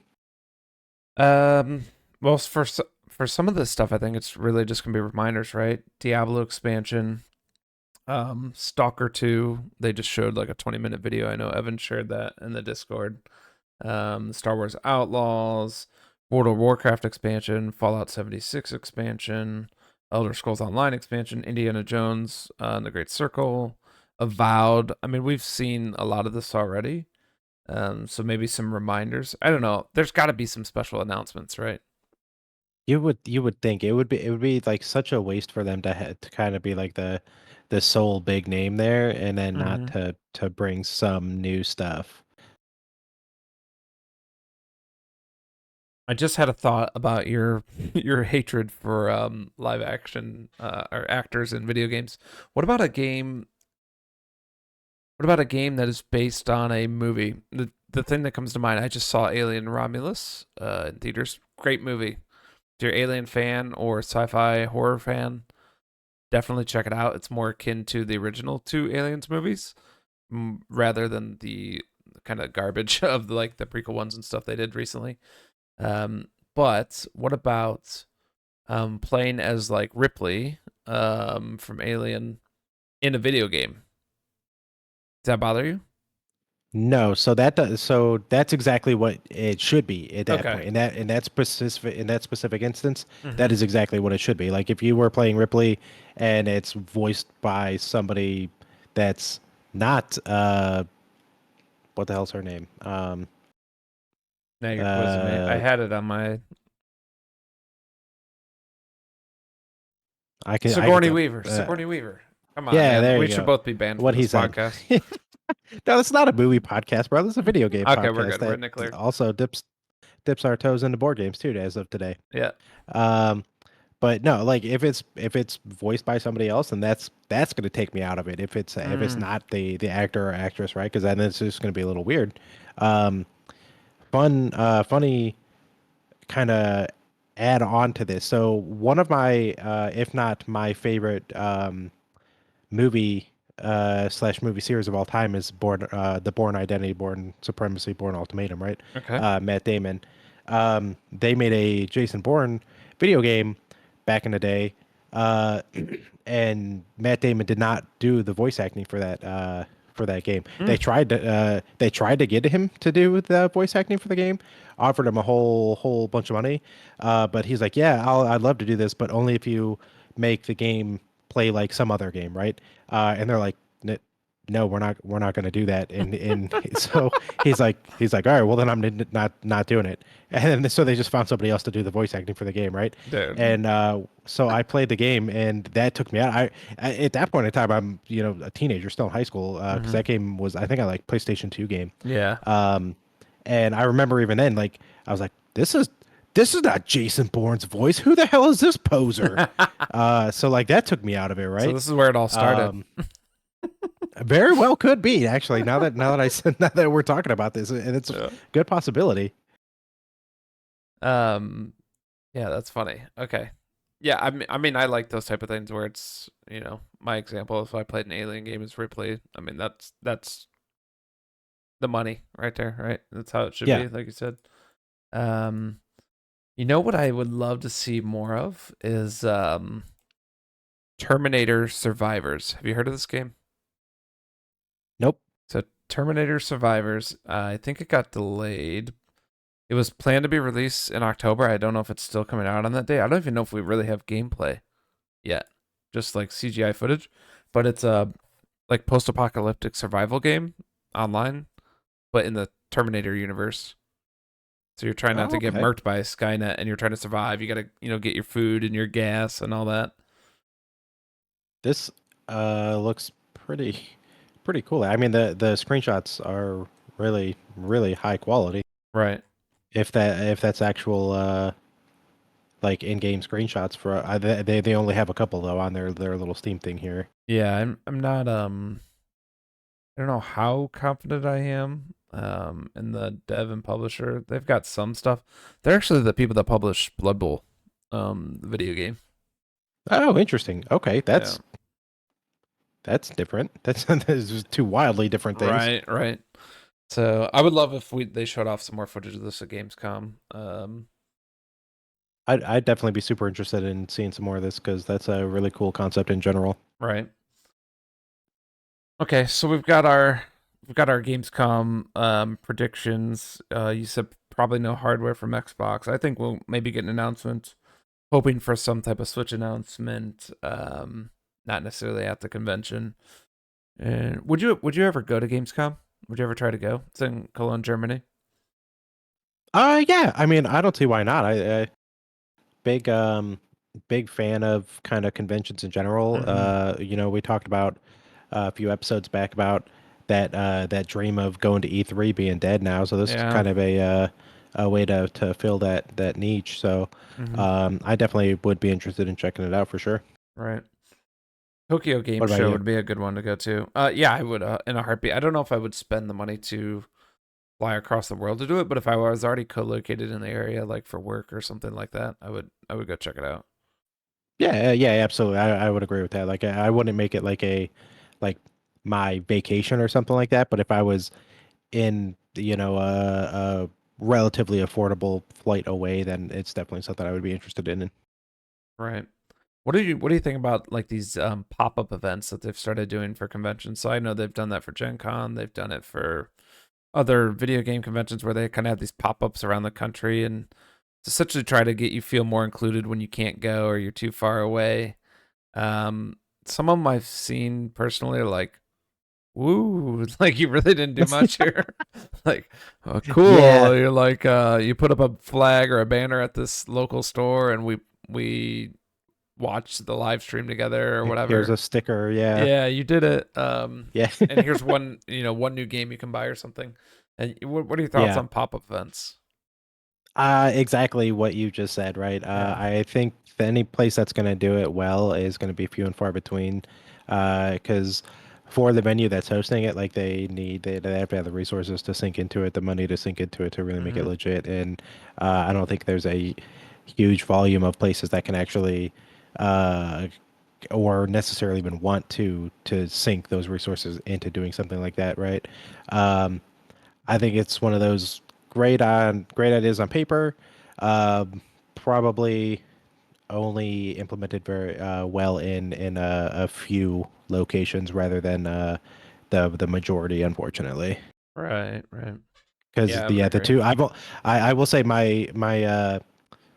my sample size is extremely small in the single digits, but exactly like you said, it was just like, cool, nice banner, bro. Thanks for the sticker. This was awesome. Yeah, in theory, I think it's a great idea. I'm always down for including more people and making more opportunities available to people. But if it's extremely like half-assed or just checking a box, that's why bother? Give Exactly. give Yeah. people something worthwhile. Um, so as we start to wrap up the show, what are you playing now? And we normally do this at the beginning. It's very funny. We've gone through an interesting pattern in this episode, but we'll close off by doing what are you playing now and what are you looking to play, in the next week or two. So tomorrow, I will for sure be playing my remote plays requirement for Ghostwire Tokyo. Haven't had a chance to do it yet since I've been gone. Yep. Have it downloaded. Will give it a try. Put my minimum of 1 hour in tomorrow, Mm-hmm. and give you my full review on that, or full thoughts, not necessarily review. I was gonna say it's not very On full the if you next only play one episode. hour. Yeah. um, so looking forward to that. Have it, like I said, have it downloaded. It just haven't had a chance to actually open it up yet. And then also last night, while I was playing or not playing, while I was watching some TV, trying to force myself to get back on the normal sleep schedule, Mm-hmm. I saw that they added the Mafia Definitive Edition to Game Yes. Pass. Yeah. So I downloaded that and I played that this morning for maybe an hour, Mm-hmm. 45 minutes maybe. Um, and I never actually played through the original when they came out back in the day. I played Same. Mafia 3 when it launched, but I didn't Mm. play Mafia 1 or 2. Um, and from the extremely small amount of gameplay that I've put into it so far, I really like the way that the story is set up, where you're playing like each mission is like an event in the timeline of what this guy is telling his story that he's telling, right? I think it's Hmm. really compelling way to tell a story. So I'm looking forward to playing some more of that. Way back in the day, they made a Godfather game, which was Yeah. very much influenced by Mafia in general. Loved that game, so I'm really hoping Mm. um, that this one is even better, honestly. Okay. I learned something new about you. Godfather, What about you? Mafia. Okay. Um, Yeah, man. Yeah, man. I never played those. I'd be interested to try. Is that a third person shooter? It's yeah, so it's I mean like Grand Theft Auto esque. So Okay. not necessarily. I mean it does have shooting, obviously, but Mm-hmm. not necessarily like a shooter Okay. as in like a division sense or something like that. Right, right. Yeah, so Grand Theft Auto on a smaller scale, obviously. Yeah. Okay. That's cool. What have I been playing? So I think we talked last time when we beat Luigi's Mansion 2. We played a little bit of Pikmin 4. When I say we, my kids and I. And Super Mario Wonder. So those are two games we're kind of bouncing back and forth playing. They just watched the Super Mario Brothers movie again. And they watched it last year, but now they're a little older, so they understand it more and they think it's funny and Okay. they want to do more Mario stuff. So they're into that. Um, little bit of Destiny logged on to there, and then I've been playing Dredge. You play Dredge? I have not played that one. Mm-hmm. I've played another one from that from the make the developer designer of that. Yeah. I can't remember the name of it, but I freaking loved it. And I Now you've got remember me curious. they were selling the game that I liked and Dredge. They were selling them in a bundle pack, and I just hadn't heard of Dredge at that point, and I was like, I Mm-hmm. don't want both of them. Just give me this one. And then I regretted it because I loved the other one so much, and I just can't freaking remember the name of it now.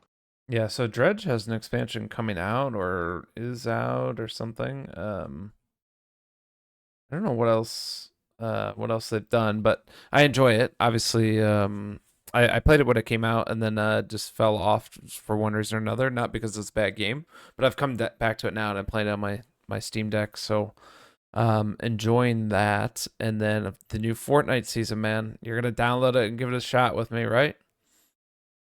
Oh, It's free to play. Got nothing to yeah, lose. set my extremely valuable time. I gotta get you guys off the stigma. Is it stigma? Is it stereotyping? This is not the game that you think it is. That it was before. 5, 6 years ago.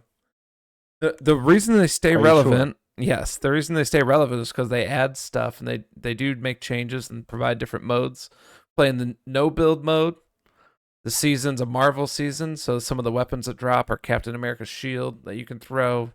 Doctor Doom's gauntlets. You can get War Machine's jetpack, his rocket launchers and machine guns, and what's the other one? I can't remember for the life of me right now. And then there's special abilities that you can get from some of the heroes and the villains. But it's a lot of fun, man. We should play together. Uh, all right, I'll download it. It's free. Oh, there it is. It's free. Free. It plays really well on Xbox too, and it's crossplay. Yeah, I'll definitely be playing it on Xbox for sure. I'm scrolling down through trying to find what that other game was. That was bundled with Dredge that I never picked up, and they just have so many options on here that I'm kind of blown away. So I don't know. I'll have to come back to that. Um, what was the publisher of it? Team 17. Yeah. Mm-hmm, mm-hmm. Interesting. Yeah, they have a. I think the developer of Dredge only has that game, um, but the publisher has a Oh, interesting. bunch. Okay, Yeah. so yeah.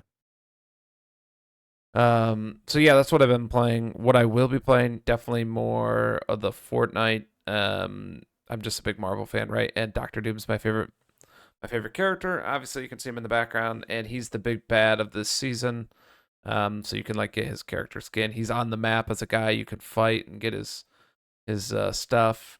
He's got like Doom's castle, and when we were playing today, we went in there. We started to notice things. So the throne that Doctor Doom sits on is actually made of the Thing, the character from the Fantastic Four. He melted him down Oh, into a that's throne. cool.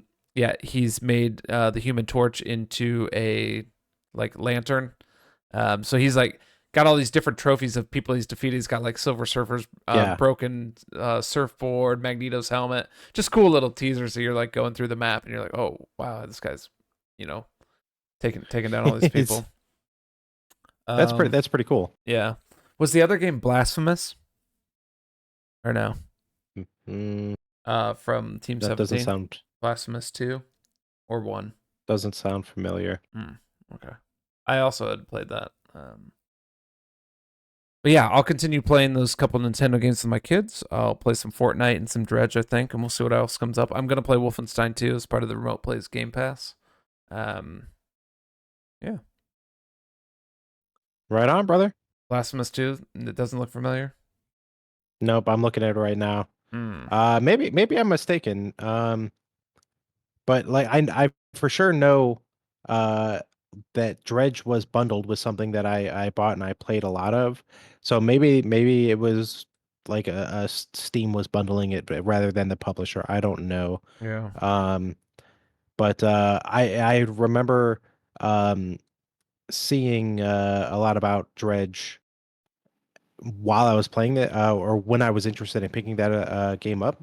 Mm-hmm. Um, now I'm almost wondering if it was Dave the Diver It that it probably was was. I bundled was with. just gonna ask that if it was Dave the Diver. Yes. So I think it might have been that. And at the time I was just like, nah, I just need one of them because uh I for whatever reason I thought of at the time. Mm-hmm. And so I just got Dave the Diver.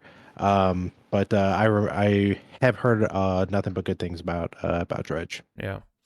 Have you played do you play Vampire Survivors? No. Have you tried it? No. Really? Willing to try it or no? No.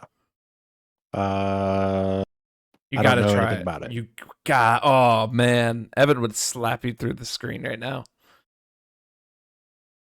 Oh wait, I've seen this box art. Yeah, you gotta play. I'm pretty sure it's on Game Pass. Just the expansions aren't, but they're like $1. It's literally like a $3 game, maybe $5. And the expansion's like $1 or $1.50. So it's Oh yeah, okay. I can yeah, see why like Evan likes it. There's 3 pixels across the whole screen. you so addicting, dude. You gotta just give it a go. Ignore the graphics. It's very any video or podcast you listen to where they talk about this game, they will say the same thing I'm going to say. It's very hard to explain the game and why it's good until you actually play it, and then it's like 5 hours later. There's Oh no boy. there's no buttons. All you do is move. So it's an auto shooter. The enemies come after you.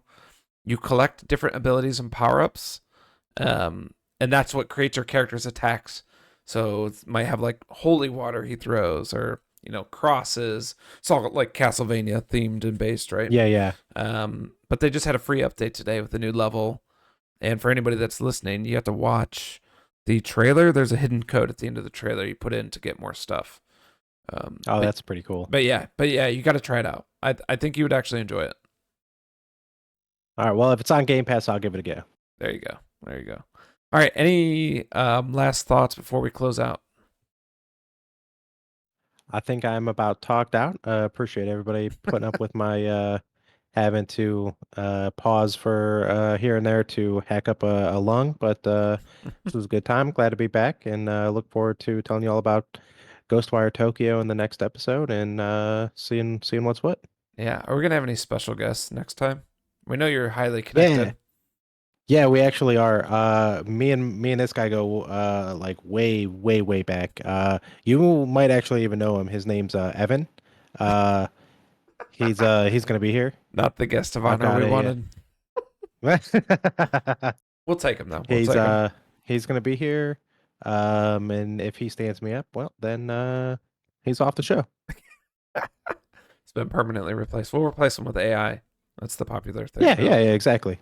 So, guys, like and subscribe, please. Means a lot to us. Our subscriber count has been going up and up and up. It's not very high, but everything counts to us, and we appreciate all of you. Please jump in the comments, hit the Discord up. A lot of discussion and game organizing in there. We play a lot with each other, and it's a lot of fun. That will do it for episode 13. And I'm Mark. That's Curtis. Evan's not here, so he doesn't matter. Just kidding. We love him. And we will catch you next time. Adios.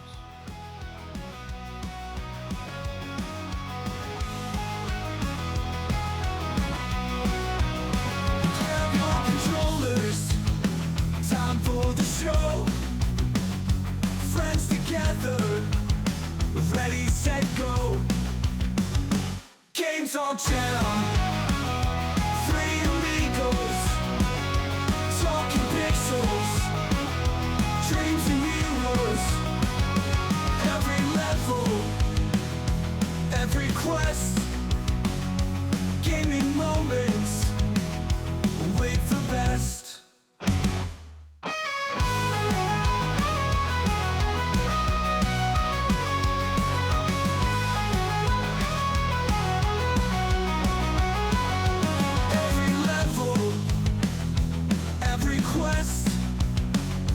Gaming moments with the best.